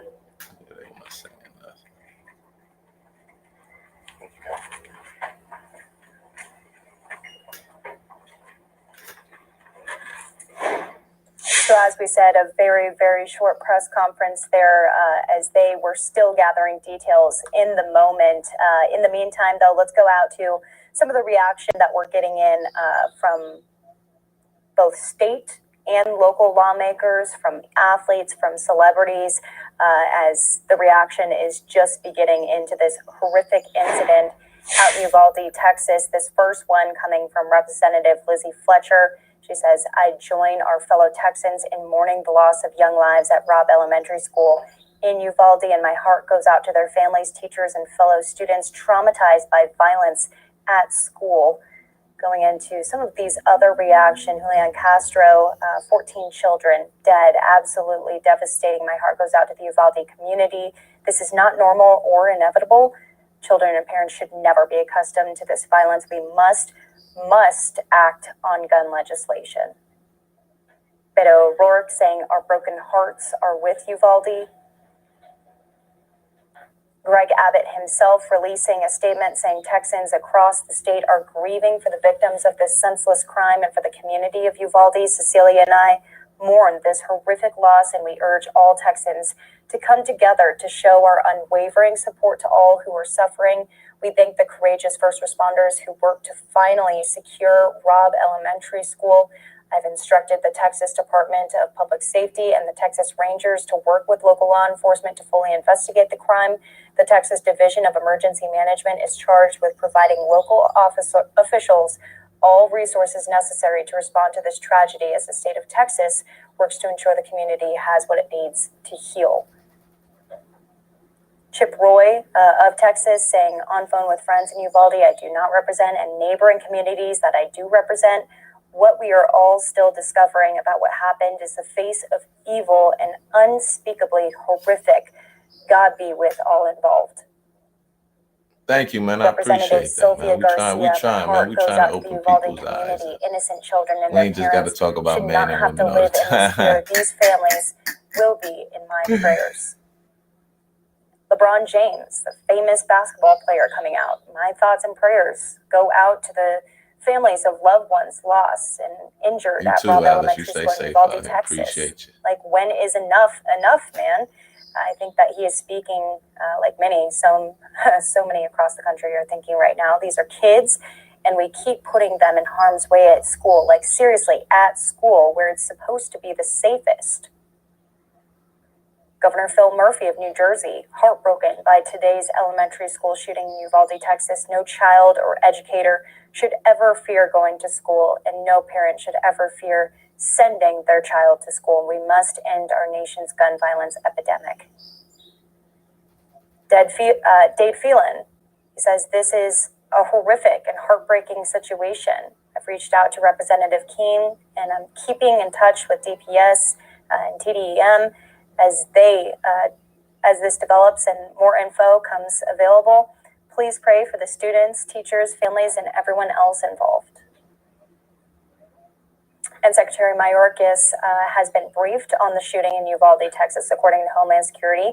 They say CPB immediately responded to the scene to provide support, including medical aid. DHS is actively coordinating with federal, state, and local partners and will continue to provide the department's full support. That's exactly what David Katz, our law enforcement expert, was saying. He said DPS is really going to be a major asset for this investigation as it moves forward. Senator Roland Gutierrez also saying, my focus right now is making certain that local law enforcement, health providers, and affected families have all the resources that they need. We will have more information as it becomes available. Yeah, this Tony is Gonzalez crazy. in Texas, What's a going on, representative, Creative says, "My heart Solutions? Appreciate breaks the for the city pull of up. Uvalde. We drop the Pray for channel our in the chat families." so He people can quoted go and Matthew subscribe. 19:14, saying, "Children are a gift from the Lord. They are a reward from him. Let the little children come to me and do not hinder them, for the children of heaven belongs to such as these." Oh, So that's the reaction that we Creative have coming in Solutions. from That's across the country Charlene. right now, Everybody go and state and subscribe to local Charlene's there, as channel. we have also these live looks from across Uvalde as the investigation Oh, is man. still underway. So, Although Charlene, that you top think it's going to right-hand be corner more coming out of the White homeschooling after House, this? as the flag has been ordered to be half staffed there. The conversation of gun control also happening on the House floor as they are still in session. We'll listen in to see if we have representatives speaking. It does not look like we have any of them speaking in this moment, as they've been having to cover some of the other items on their agenda as well. But I'm sure we'll be hearing from many of these representatives Work live at home, on the floor. school at home. Again, this is live now from Fox. We appreciate all of you joining us for your coverage here, your breaking news coverage, as this is still active, this is still developing, and we still have more information to be getting into the evening here. We're going to be staying on this story for the rest of the night, as it is primary election night. Yeah, I was Gun going to talk control about my definitely race going in to be top Georgia of with the ballot Kemp and Purdue, as we but move forward. We're going to guess stay I on these can't talk shots. about it now. We'll be back in just a second. That's crazy. Another shooting. 15 lives taken away, 14 kids. And then the shooter, 18 years old. He killed his grandmother. They never said the age of her. This is just crazy. It's crazy.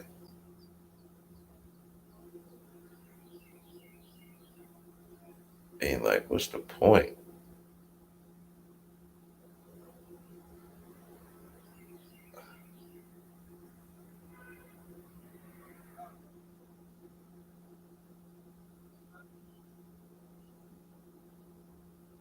Yeah, it was an elementary school. He didn't even go to the high school. He went to the elementary school.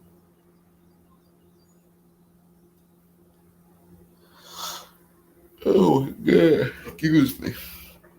I was trying to. Why are kids carrying guns and weapons? He wasn't a kid. He was 18 years old. He didn't even go to that school.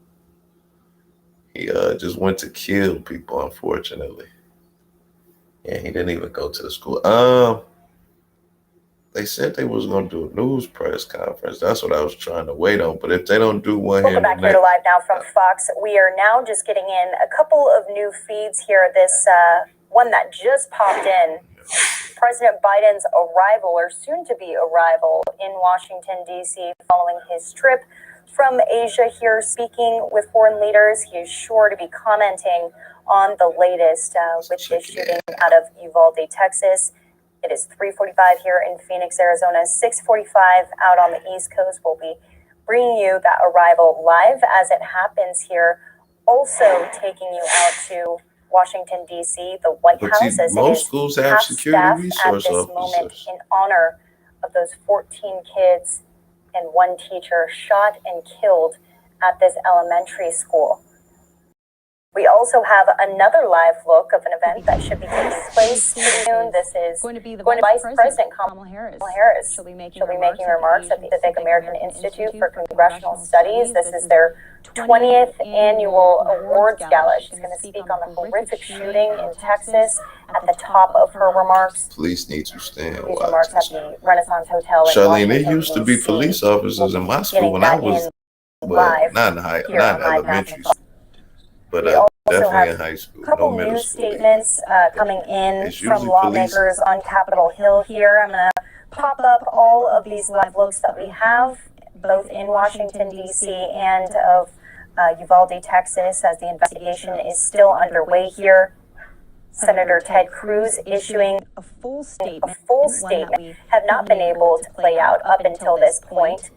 He says, today is a dark day. We're all completely sickened and heartbroken. As of now, 15 innocent people are dead, 14 were children, others are still in critical condition or otherwise injured, and we're all praying for each of them.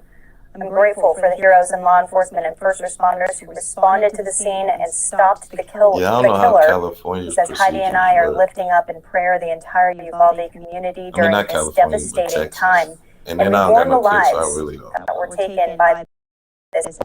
None of us can imagine parents in Uvalde are going through. Yeah, usually they do have go them. out to them. Usually they do have them. He Or says they, we've you know what I'm seen too saying, many hire of these shootings. No parent a should have to resource bear the officer pain that's of specifically burying for that their school. child. We need to come together as one nation At least the and state support I'm in, that's Uvalde what they do. as they try to heal from this devastating loss. We also have another statement from Senator Cornyn out of Texas. He says, the shoot Robb Elementary School in Uvalde, every parent and teacher's worst nightmare. No parent, child, or teacher should ever have to wonder whether it's safe to go to school. This is an excruciatingly difficult time for the tight-knit Uvalde community and for all Texans as we mourn this terrible tragedy. My heart goes out to those in the hospital receiving care and to the loved ones of those who lost their lives. As a parent, the pain they must feel is unimaginable.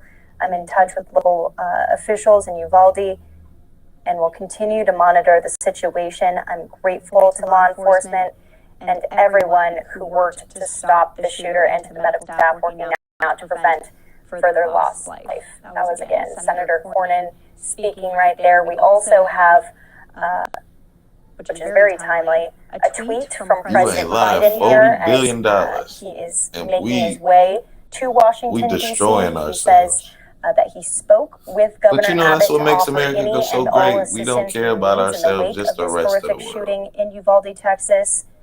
This tweet coming out from the White House Communications Director, Kate Bedingfield. There's a photo of him on Air Force One, which is going to be landing here just momentarily, and this actually might be the shot of Air Force One coming in here. President Biden to be touching down and hopefully making remarks to reporters there. As we know, a press pool is there. Our cameras are set up and ready to be briefed. So we're going to stay on these live looks here as President Biden touches down after his trip to Asia.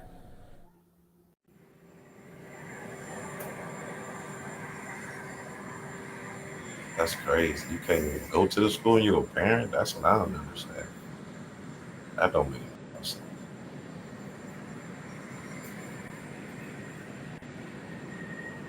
I could see you showing ID and then, you know what I'm saying, they let you in there. That's crazy.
So we've been listening in to some of the natural sound as Air Force One touches down.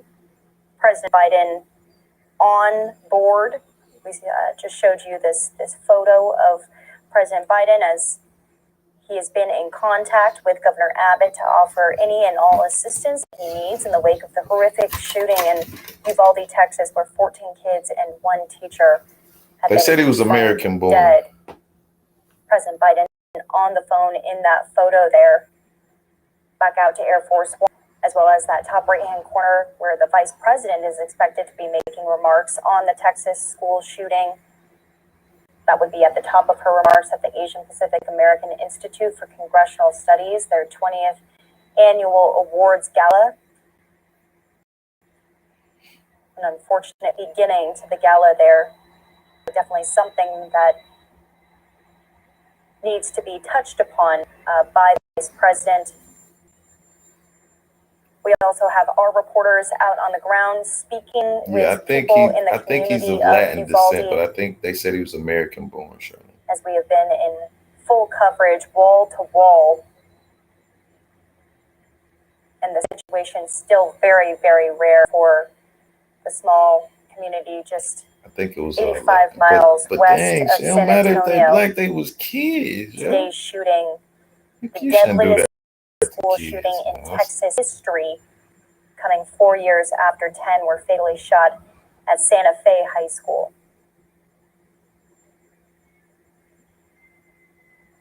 And as we've been mentioning, reaction just pouring in from lawmakers, both at the local, state, and national level. Governor Greg Abbott releasing a statement saying Texans across the state are grieving for the victims of this senseless crime and for the community of Uvalde. He says, Cecilia and I mourn this horrific loss, and we urge all Texans to come together to show our unwavering support to all who were suffering.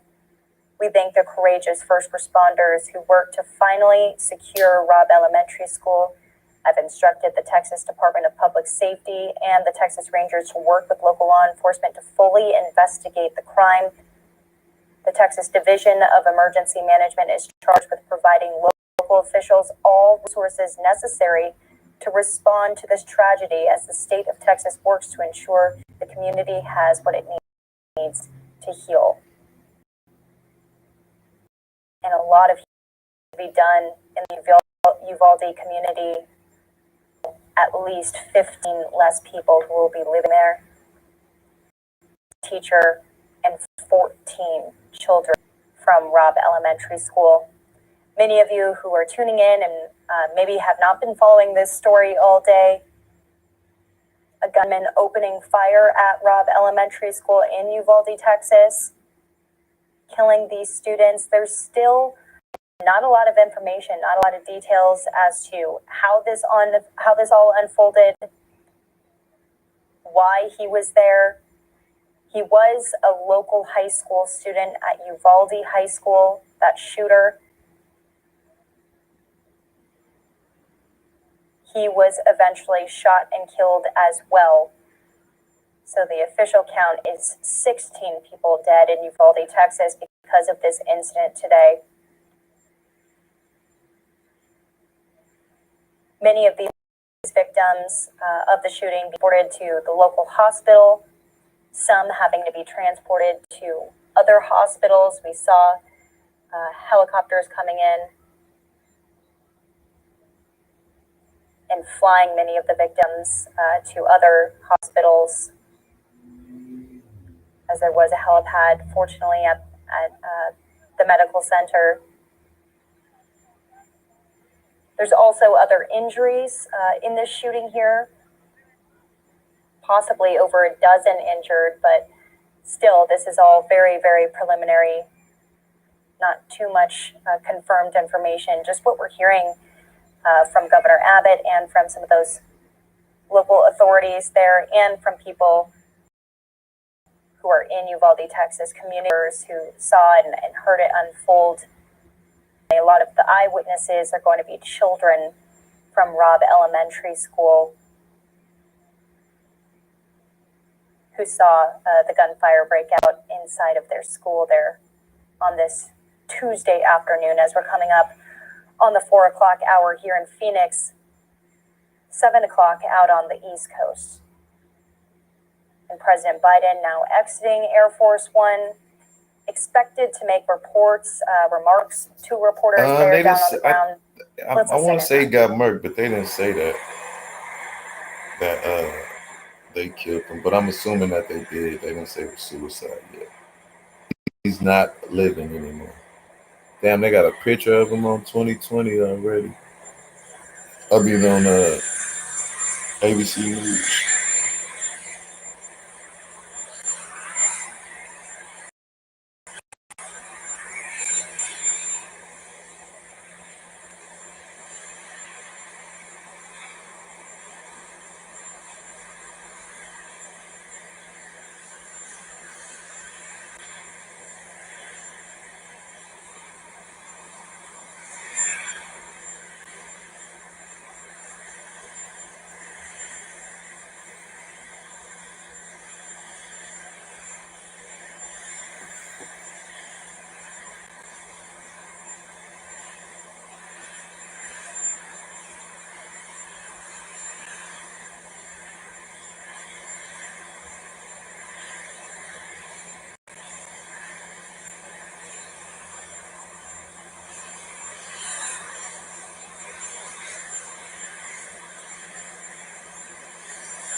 Great, so there we have it, President Biden exiting from Air Force One on to Marine One there, not talking to any reporters. Hopefully we'll be hearing from him and getting an official statement from the White House as all of this unfolds out in Uvalde, Texas here.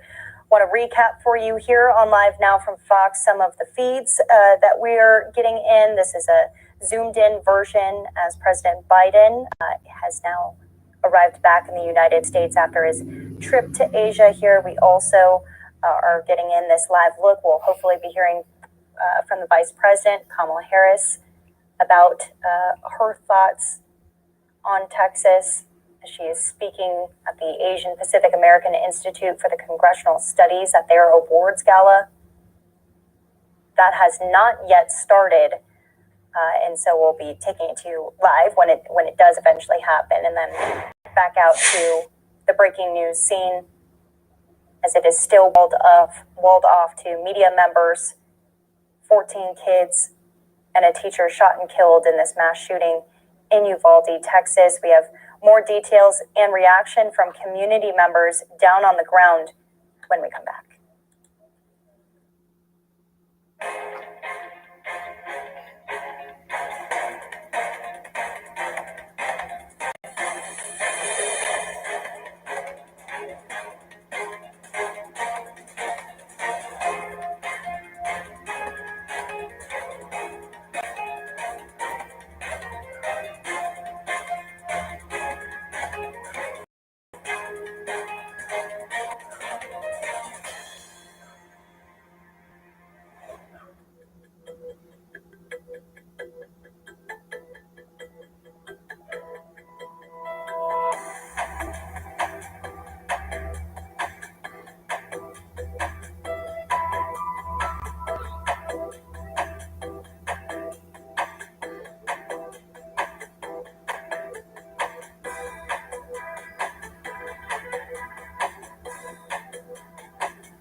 Welcome back here to Live Now from Fox. I'm Daytona Everett. We are following this breaking news coming out of Uvalde, Texas right now, where 14 children are dead and one teacher also confirmed killed. This is all, of course, developing right now, and we're hoping to get an official update from local law enforcement, as we've only had one that was about 3 minutes long, and also a minute-long press conference from Governor Greg Abbott. They're all trying to get their ducks in a row here before officially updating the media on the circumstances and those victims' conditions of possibly other students who were involved. We're hearing other injuries, possibly a dozen.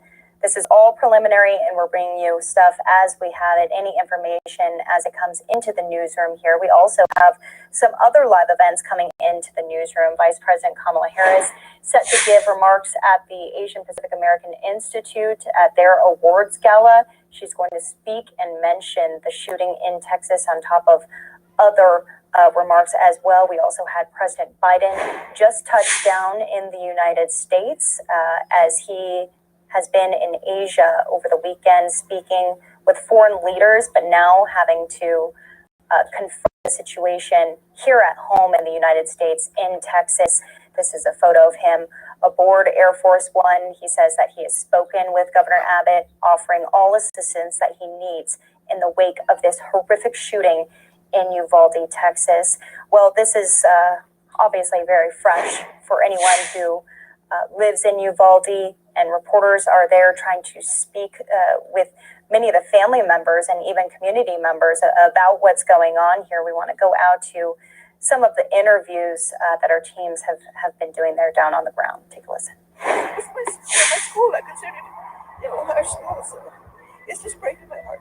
It's just breaking my heart. I just didn't ever expect anything like that to happen here in Uvalde. And then the person that did this, he used to go to high school here. I mean, he was going to high school here. He was a high school student here. Right now? Right now.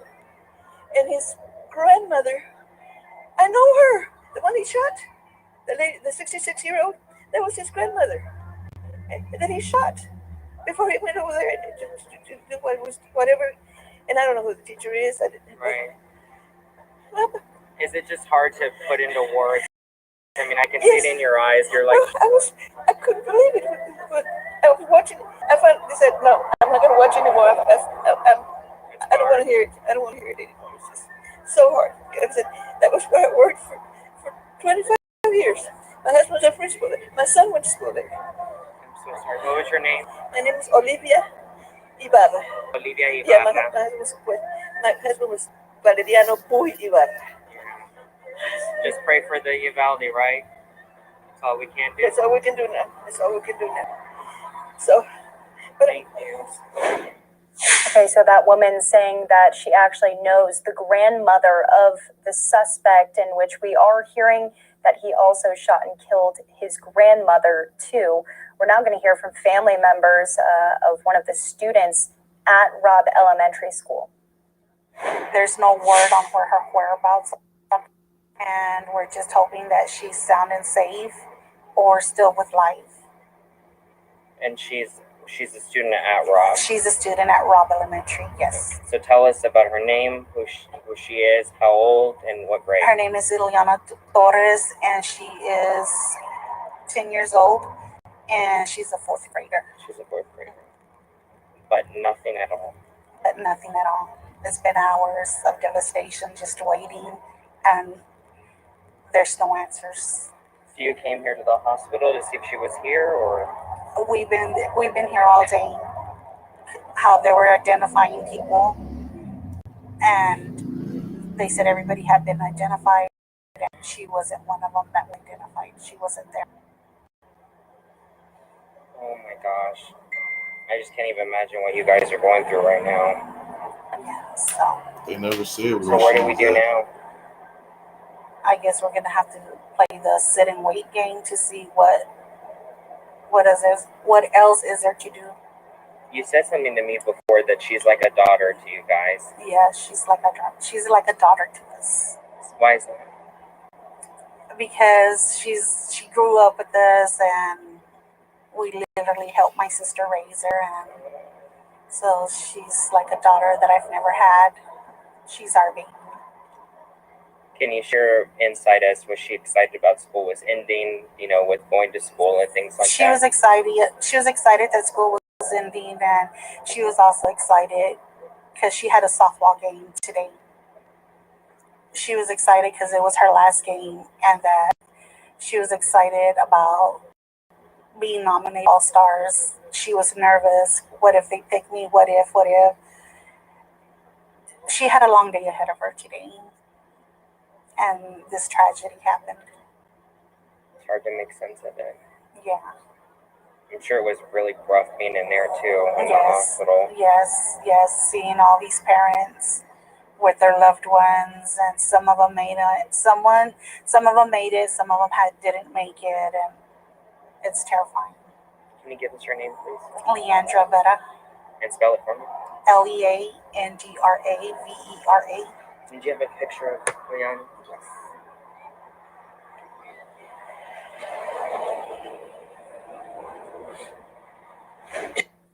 Okay, so some family members being reunified with their children, others still waiting for that answer. Can only imagine what they're feeling right now. We also just got up the podium for what will be the press conference from local law enforcement, state authorities, and federal now involved as well. Speaking of federal, we have Vice President Kamala Harris, who is speaking at this awards gala. She mentioned in the beginning of her remarks the situation underway in Uvalde. We'll play it off from the beginning. Vice President, United States Vice President Kamala Harris.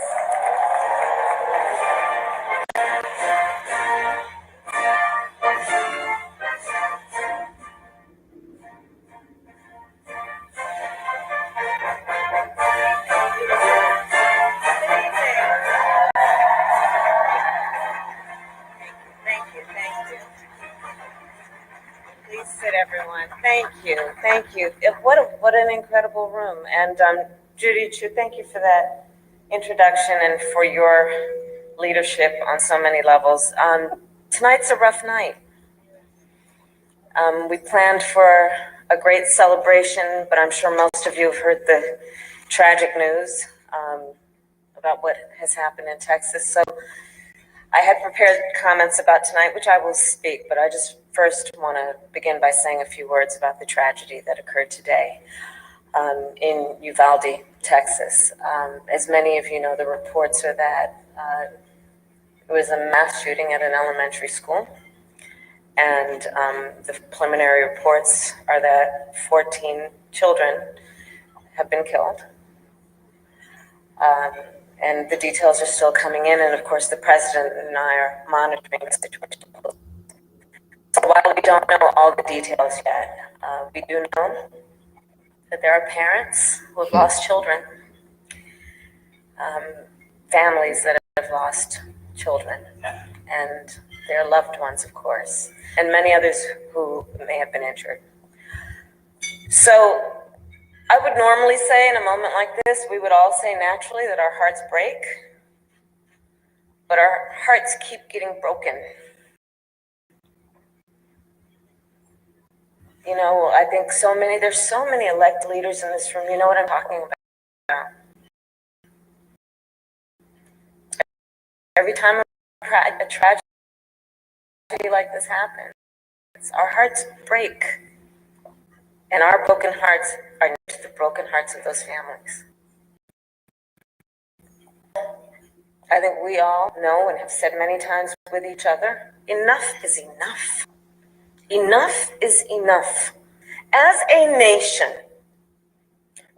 we have to have the courage to take action and understand the nexus between what makes for reasonable and sensible public policy to ensure something like this never happens again. So the president will speak more about this later. But for now, I will just say to the people of Uvalde, please know that this is a room full of leaders who grieve with you. We are praying for you, and we stand with you. And it is difficult at a time like this to think about much else. But I do look around this room, and I know who is here. And I know this is a room full of American leaders who know and have the courage to take a stand. And so let us tonight, as we do every time we all get together, recommit ourselves to having the courage to take action. And so that does bring me to the leaders who are in this room and the leaders of APACS. And again, I want to thank Chairwoman Judy Chu for that kind introduction. As a former member of KPAC, I had the opportunity to see her leadership firsthand, and she is truly a national leader who lifts up the people of our country. And of course, I'm honored tonight to be with Congresswoman Marilyn Strickland, APAC's board chair, Susan Jin Davis, and all of the federal, state, and local elected officials who are here, and so many friends and former colleagues. So this is the first time APACS has gathered without the great Secretary Norman Mineta, who I know we all miss.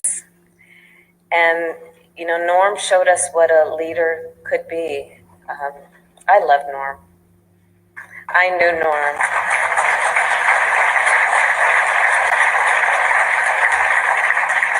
As a kid who grew up, I think I see Norm's family here. There you are. As a kid who grew up in the Bay Area, I was born in the Bay Area. Norm Mineta was a legend. He was a legend. Oh man, she in ain't fact, talking many of about you may nothing. know, his family knows, my brother-in-law, Tony West, some of you have worked with over the years. All right, guys.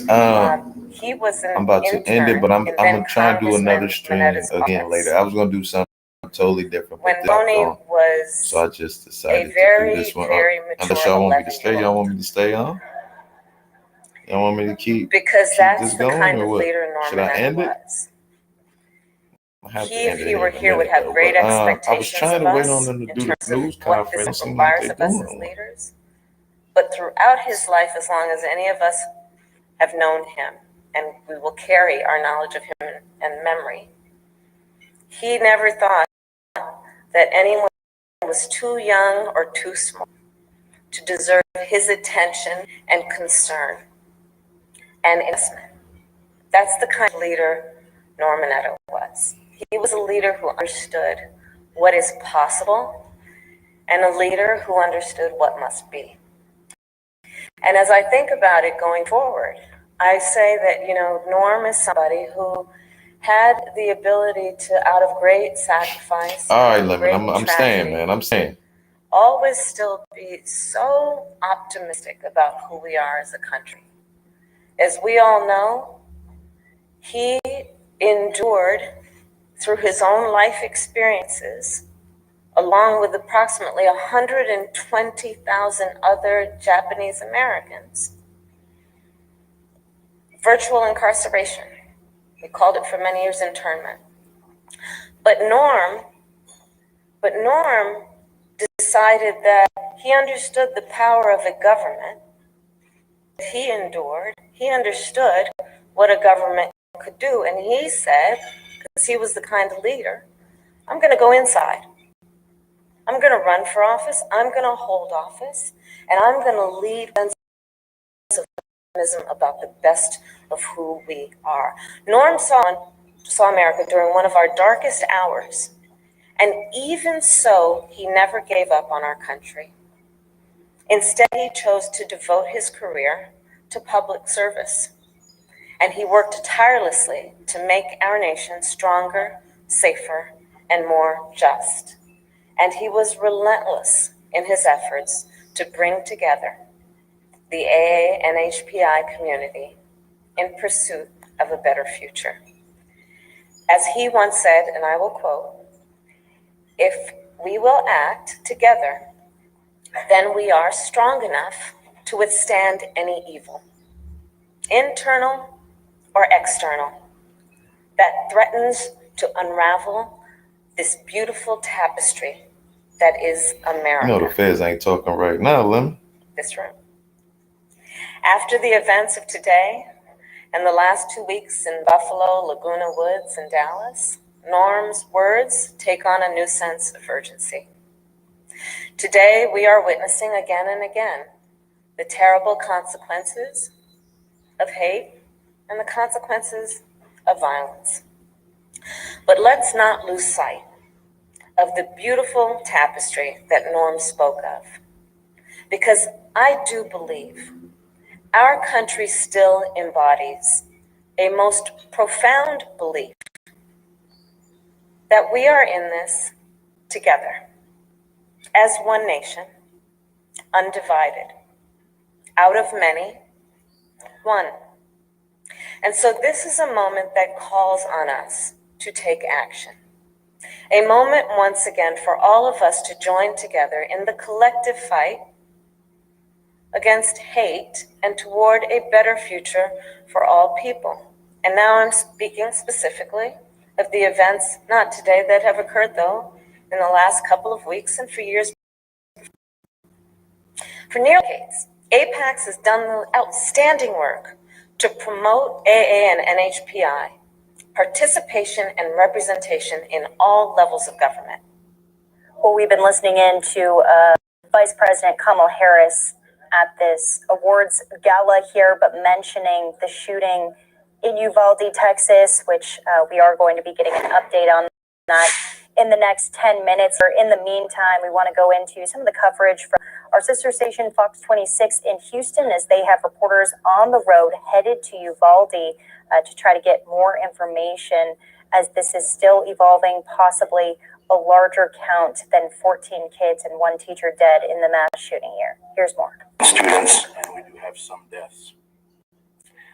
The suspect is deceased at this point. DPS is assisting with the investigation.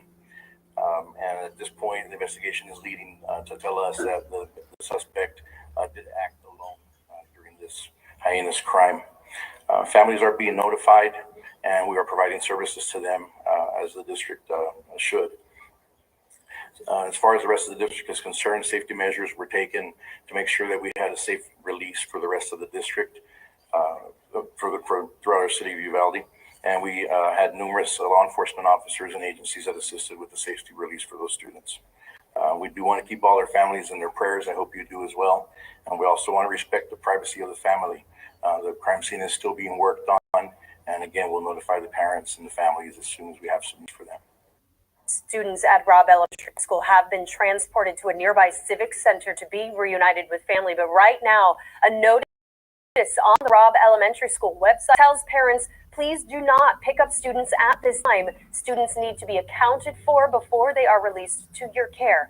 You will be notified to pick up students once all are accounted for, meaning have been forced to wait this evening, standing near wall A, but somehow having to summon to wait to learn if it was their baby was killed. Governor Gregg, in a statement with his condolence, he is scheduled to speak at the National Rifle Association convention happening this Friday here in Houston, along with President Donald Trump, also slated to attend, and both Texas senators. Right now, we're on our way to Uvalde, Texas, about 85 miles southwest of San Antonio. We're learning 14 children are dead, along with a teacher, after a mass shooting at an elementary school. Just tragic. We will be there this evening. We have a live update coming up at 9 o'clock. What are we doing? Why do you spend all this time running for the United States Senate? Why do you go through all Kelly the was hassle good. I'm sorry. of getting this job, Yeah, of putting I'm yourself in a little, position of authority? If your answer is that as this slaughter increases, as our kids run for their lives, we do nothing. Pressure already mounting on lawmakers in our nation's capital as to how they are going to help curb the ongoing acts of mass violence in America. Today's shooting coming just shortly after we saw 10 people killed at a grocery store in Buffalo, New York. Senator Chris Murphy there represents Connecticut, where the Sandy Hook Elementary School shooting occurred 10 years ago. They saw 26 deaths that day, 20 of them first graders. Frustration as we mark another mass murder of American children.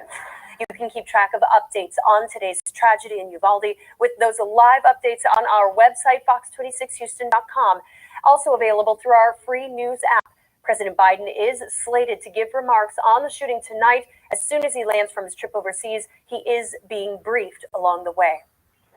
Well, we've been listening into coverage from Fox 26 in Houston right there, as we're expected to have that news conference in about 5 minutes. Want to take you out to the latest news conference that we had from local authorities, though.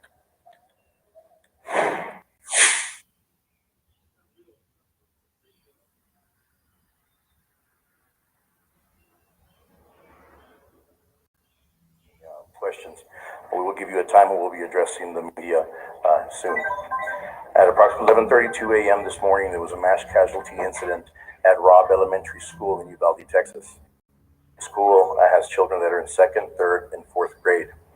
I can confirm right now that we have several injuries, adults and students, and we do have some deaths. The suspect is deceased at this point. DPS is assisting with the investigation. And at this point, the investigation is leading to tell us that the suspect did act alone during this heinous crime. Families are being notified, and we are providing services to them as the district should. As far as the rest of the district is concerned, safety measures were taken to make sure that we had a safe release for the rest of the district throughout our city of Uvalde. And we had numerous law enforcement officers and agencies that assisted with the safety release for those students. We do want to keep all our families in their prayers. I hope you do as well. And we also want to respect the privacy of the family. Everything is still being worked on. And again, we'll notify the parents and the families as soon as we have some news for them. Thank you so much. We greatly appreciate your understanding and patience with us. Please know at this time, we are only making a statement. We will be releasing more information as the investigation continues. We appreciate your courtesy. At this time, it concludes our press conference. Thank you.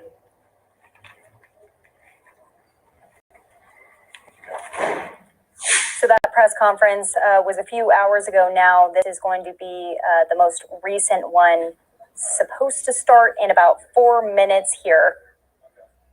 And we've been getting a reaction from community members who are from Uvalde, who are talking about this and seeking new information. We're hearing that the numbers could be higher than 14 kids and 1 teacher. That is what we're expecting to hear out of this latest update from law enforcement. Let's listen in to some of those interviews, reporters with community members down on the ground from earlier.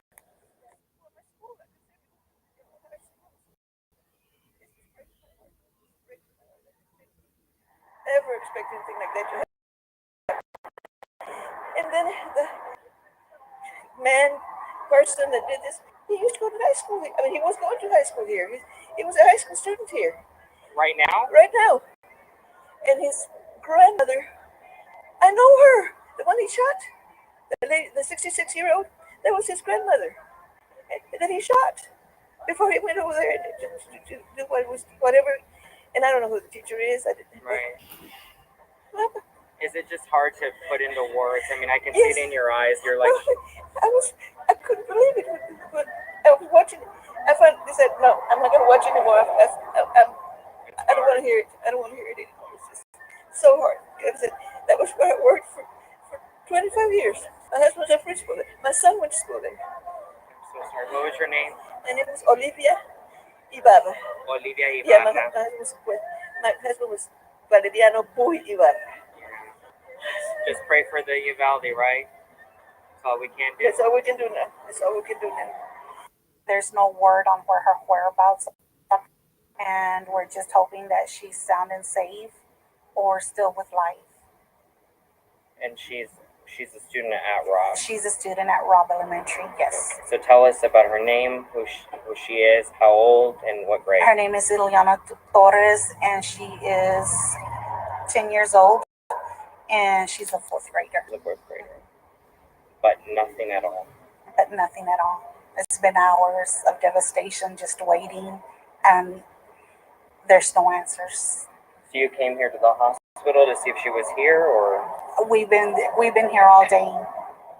How they were identifying people, and they said everybody had been identified, and she wasn't one of them. was identified. She wasn't there. Oh my gosh. I just can't even. So What do we do now? I guess we're gonna have to do the sit and wait game to see what else is there to do. You mean before that she's like a daughter to you guys? Yeah, she's like a daughter to us. Because she grew up with us, and we literally helped my sister raise her, and so she's like a daughter that I've never had.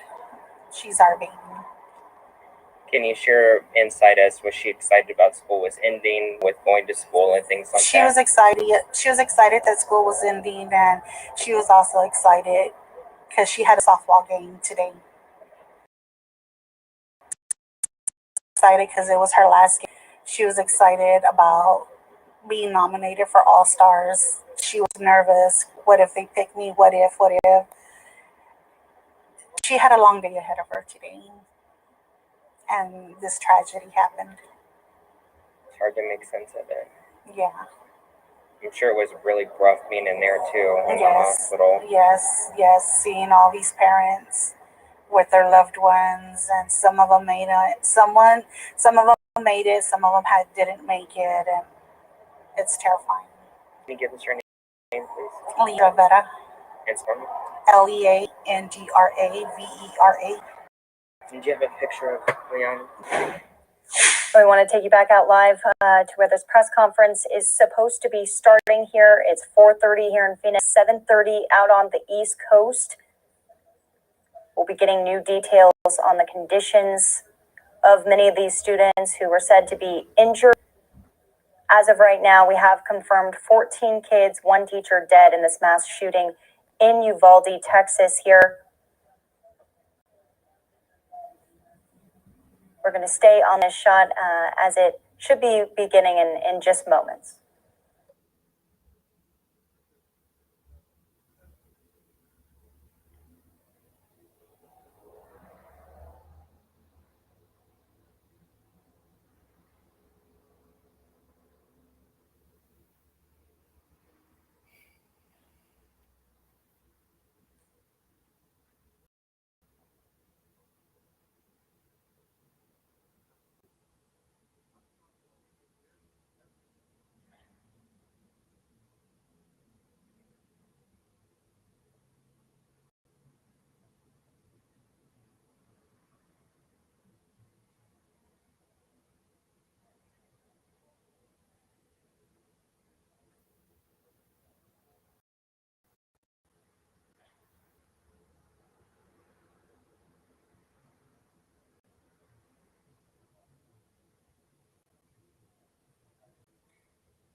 And as we wait on law enforcement to step up to the podium here, just running a couple of minutes late, tell you what shots we have right next to the podium there. We have outside of Robb Elementary School. Precaution tape is still up. Law enforcement still on the ground. The investigation underway. This is a street shot on the bottom right-hand corner. Still a lot of parents trying to get in touch with their kids at this point in time. They've released a list of names of students who are accounted for. Some have not been accounted for at this time. We are hearing from the White House, Karine Jean-Pierre, the press secretary for President Biden, says that President Biden's prayers are with the families impacted by this awful event, and he'll speak this thing when he arrives at the White House. We brought to you his touchdown in Air Force One just within the hour here. They're at the White House. There's a proclamation put forth this afternoon ordering flags to have staff through sunset on Saturday in honor of the Uvalde school shooting victims. Still, what we have right now, 14 kids and 1 teacher dead in this mass shooting. None of them have been identified quite yet. As they get mic checks here, we're just going to stay on these live pictures, as this could start at any time. We've also been hearing from Republicans, and actually tonight, Greg Abbott, Ted Cruz, Donald Trump, all scheduled to speak at the NRA's annual meeting in Houston in 3 days. Houston, only a few miles away from Uvalde.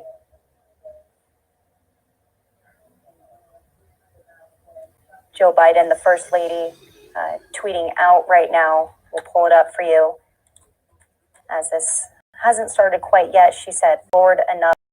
Little children and their teachers stunned, heartbroken." Joe Biden, the First Lady, a teacher herself, clearly devastated by the shin. We've also been hearing from Texas representatives, including the Governor, Greg Abbott. He says that Texans across the state are grieving for the victims of this senseless crime and for the community of Uvalde. He says, "Cecilia and I mourn this horrific loss, and we urge all Texans to come together to show our unwavering support to all who are suffering." He says, "We thank the courageous first responders who worked to finally secure Robb Elementary School." He says, "I've instructed the Texas Department of Public Safety and the Texas Rangers to work with local law enforcement to fully investigate this crime. The Texas Division of Emergency Management is charged with providing local officials all resources necessary to respond to this tragedy as the state of Texas works to has what it needs to." We've read this statistic off for you a couple of times within the last few hours, but it is very staggering. This is the deadliest school shooting in Texas history, coming 4 years after 10 were fatally shot at Santa Fe High School. The shooter in this case, a local high school student. He went to Uvalde High School. They say the shooter had a handgun and possibly a rifle in this case. Senator Cornyn also coming out, releasing a statement on the shooting. He said, "This is an excruciatingly difficult time for the tight-knit Uvalde community and for all Texans as we mourn this terrible tragedy." He says, "My heart goes out to those in the hospital receiving care and to the loved ones of those who lost their lives."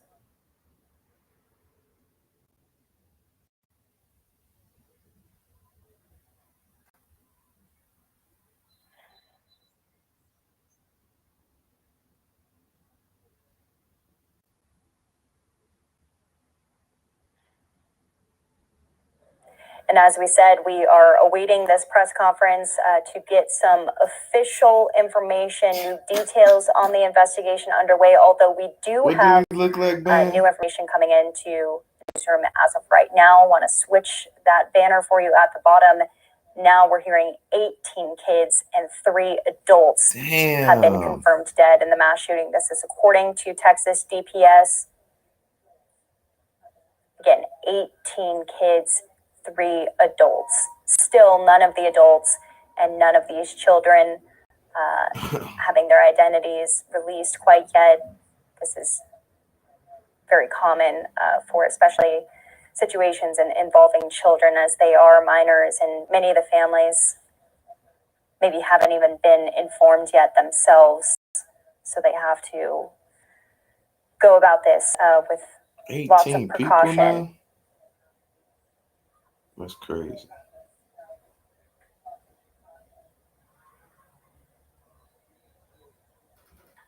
So as we said, media members just sitting and waiting to be briefed by DPS, by other law enforcement there. Senator Cruz immediately responding to the situation in his home state of Texas. He says, "Today is a dark day. We're all completely sickened and heartbroken as of now. 15 innocent people are dead. 14 were children." This is obviously from earlier with those first numbers being reported. He said others are still in critical condition or otherwise injured, and we're all praying for each of them. I'm grateful for the heroes and law enforcement and first responders who responded to the scene and stopped the killer. He said, Heidi and I are lifting up in prayer the entire Uvalde community during this devastating time, and we mourn the lives that were taken by this act of evil. He says, none of us can imagine the anguish the parents in Uvalde are going through. He says, our hearts go out to them. We've seen too many of these shootings. No parent should have to bear the pain of burying their child.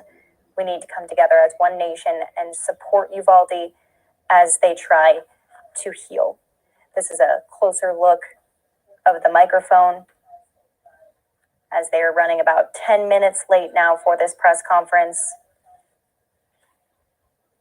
Understandable, though, as they're trying to get all of their details together to be able to adequately brief all of the media there. Not too many confirmations from the local hospital. We know some of the victims of the shooting had to be transported and transferred to other hospitals, airlifted.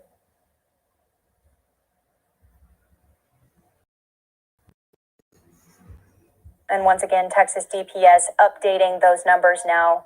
18 children, 3 adults dead. Take you back out to all of the live looks that we have outside of the elementary school, a street view outside of the elementary school. And of course, this press conference that's now 10 late here. Senator Dick Durbin of Illinois, also responding and reacting to this. He says, today's news is heartbreaking and tragic. 14 young lives and a teacher gone far too soon. He says, my heart is with the families and friends of these lives lost.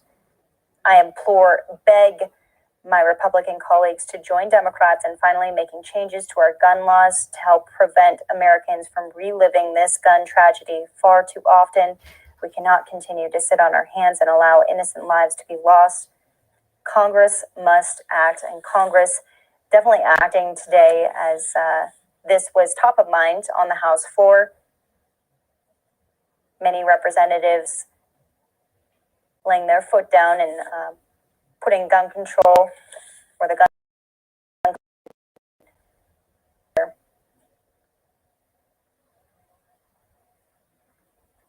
So we're going to stay with this shot here on Live Now from Fox. We did have an update a little bit earlier from Governor Abbott himself. Let's listen in to what he had to say. Again, this was right as everything was breaking.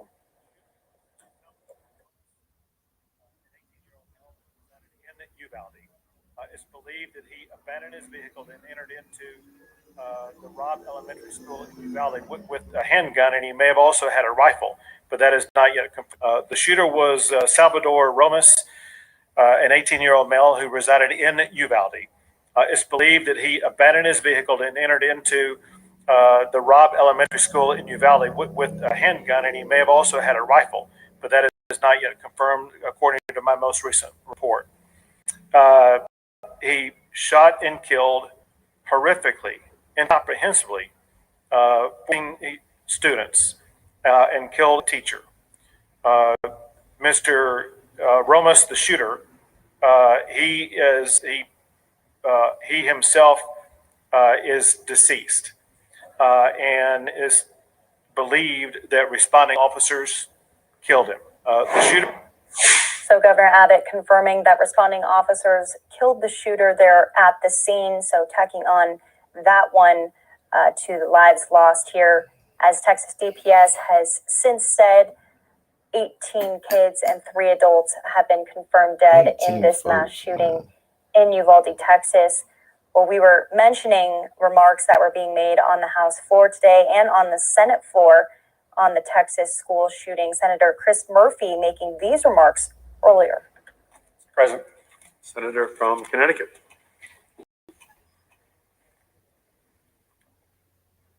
Mr. President, 14 kids dead in an elementary school in Texas right now.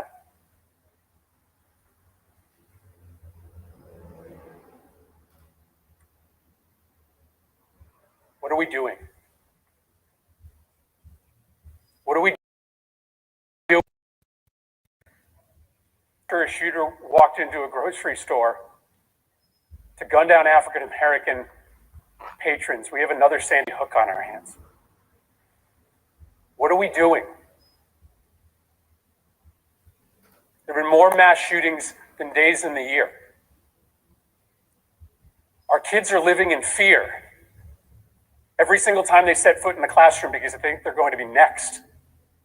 What are we doing? Why do you spend all this time running for the United States Senate? Why do you go through all the hassle of getting this job, of putting yourself in a position of authority, if your answer is that as this slaughter increases, as our kids run for their lives, we do nothing? What are we doing? Why are you here? No way, man, Not Garcia. to solve It depends on your a problem definition as of a mass shooting. existential as this. This isn't inevitable. These kids weren't unlucky. This only happens in this country and nowhere else. Nowhere else do little kids go to school thinking that they might be shot that day. Nowhere else do. And it looks like this presser is going to start here. We'll listen in live.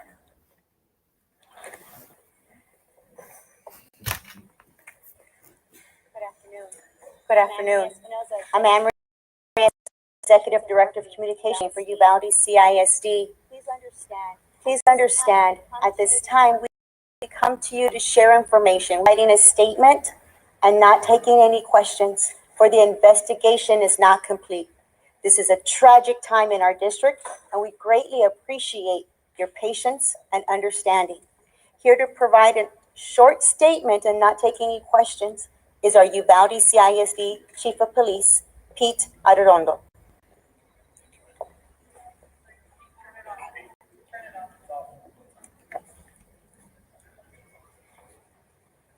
I don't see you. Switch. Would you like for me to do this? Let's do this again. Sure. I apologize. I did not realize we were not on, and you probably hear what I was saying. Don't make I am it true Anne-Marie if I'm Espinosa, highlighting Executive it, man, Director of Garcia. Communications and Marketing for Uvalde CISD.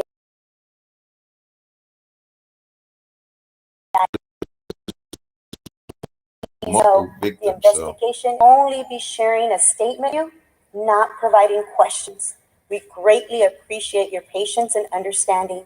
Here to share a statement and not take questions is our Uvalde ISD Chief of Police, Pete No, Arredondo. I don't think they don't really know perfect. They don't really know what the kids were that he shot up. Again, He briefly, was a black. as of now, we're still working on this active investigation. I want to say once that we're able to provide the information school to the probably he families, was we will at do was so. Latin as First well. and foremost, it was in his obviously, community. our But priority don't is give to me the get guess. information to our families and give them some information. So please bear with us in regards to that.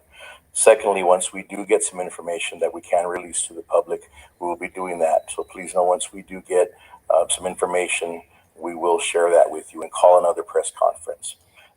Let me assure you, Google mass the shooter shootings? is deceased, and we are not actively looking for another individual or any other suspects in this case. We definitely ask you all to keep the families that are involved in your prayers. Thank you so much. Here to provide a statement and not take any questions is our Superintendent, Dr. Hal Harrell. Good evening. This was a tragic and senseless event, and my heart is broke today. Our hearts and thoughts and prayers are with all our families as we go through this day and days to come. A few announcements that we need to make is beginning tomorrow at 10 a.m., we will have grief counseling and support at the Civic Center for our students, our staff, community members, anybody that needs to come at that time. And we may be there more than one day, may be there several days. Our ROB staff will meet at 8 a.m. at there as well. We will begin again with them and seeing what those needs are. School will be closed. The school year's done. We'll have no school tomorrow or Thursday. All activities are canceled throughout the district. No graduation is on people's mind. We will come out with a notice on that at a later time. All the staff members they will report to their campuses, other than Rob campus, which will come to the Civic Center. Again, my heart was broken today. We're a small community, and we'll need your prayers to get us through this. Thank you. Again, this is a tragic event in our community. We are very sorry that we cannot provide you more information, but greatly appreciate your patience and understanding during this very difficult time. We ask that you pray for all of the families affected. Thank you, and be safe. See, man, I ain't even talking about nothing. Ain't giving, well, you know, they can't give too many details. It just happened a few hours ago. But I just Okay, so a very brief press conference there from Uvalde officials and from the school district. This is what we know right now, what we already really had known while this was all transpiring, that the shooter is deceased and they are not looking for anyone else associated with this shooting incident. We just heard from the superintendent of the Uvalde School District, who said to the public and to the press gathered in the room that the school year is over. The school year is done. The elementary school is closed. Graduation for the high school postponed indefinitely. And tomorrow they'll be offering grief counseling starting at 10 a.m. at the Uvalde Center. We do have 3. All right, guys. That is, I think we're going to wrap it up for a little bit. I was trying to wait on the news conference, but they don't seem to be having one. They kind of just telling us stuff that we already know. But if it's another one, I'm going to come back live on the air. But I think I'm going to do a sleep stream tonight where I fall asleep and people can just, hop up on the chat. So if you guys want to see that, you know what I'm saying, always come back. Yeah, it was a school shooting, Frida Green in Texas. 18 little kids. I mean, elementary school kids, man. And they say 3 adults were shot as well. So I'm assuming they were teachers and stuff like that. Damn, man. Every time I try and end it, somebody no come. What up, Free? Appreciate the pull up. We was just about to end it here, though. Because I literally just came in and kind of saw it and thought I would hop up on. And yeah, man. And he killed himself too, Free. That's the crazy part. Well, not the crazy part, but elementary school in Texas, man. It's crazy. Y'all be safe out here, man. If y'all got kids, hug y'all kids tonight. Tell them you love them. Tell them it's going to be all right. They ain't got no new subject. What you mean new subject? What you want? You want to talk about something? I was about to dip up out of here, Charlene. No new subject. What's that mean? You stop RBR. What that mean, no new subject? No, I'm just messing around. Nothing. Ooh, don't get sassy now. No, I'm just joking. Is that cool, Mo D? I'm sorry, y'all. TV. Go ahead. Ooh. You want me to stay, Charlotte? Is that what you're saying? You want me to stay? No? Oh, okay. But no, I think we're going to crank up another one here later. But I just wanted to talk about that. But then nobody want to come on the panel. So, you thought I was what? You thought I was going to stay? No, I got to give me something to eat. And then maybe I'll do another one. Oh, that's so sweet. You want me to stay? I appreciate that. But yeah, we're going to end this one. All right, thank you for coming. We're going to end this one. Thank y'all for coming. Y'all be safe, man. Hug your kids. Love your kids.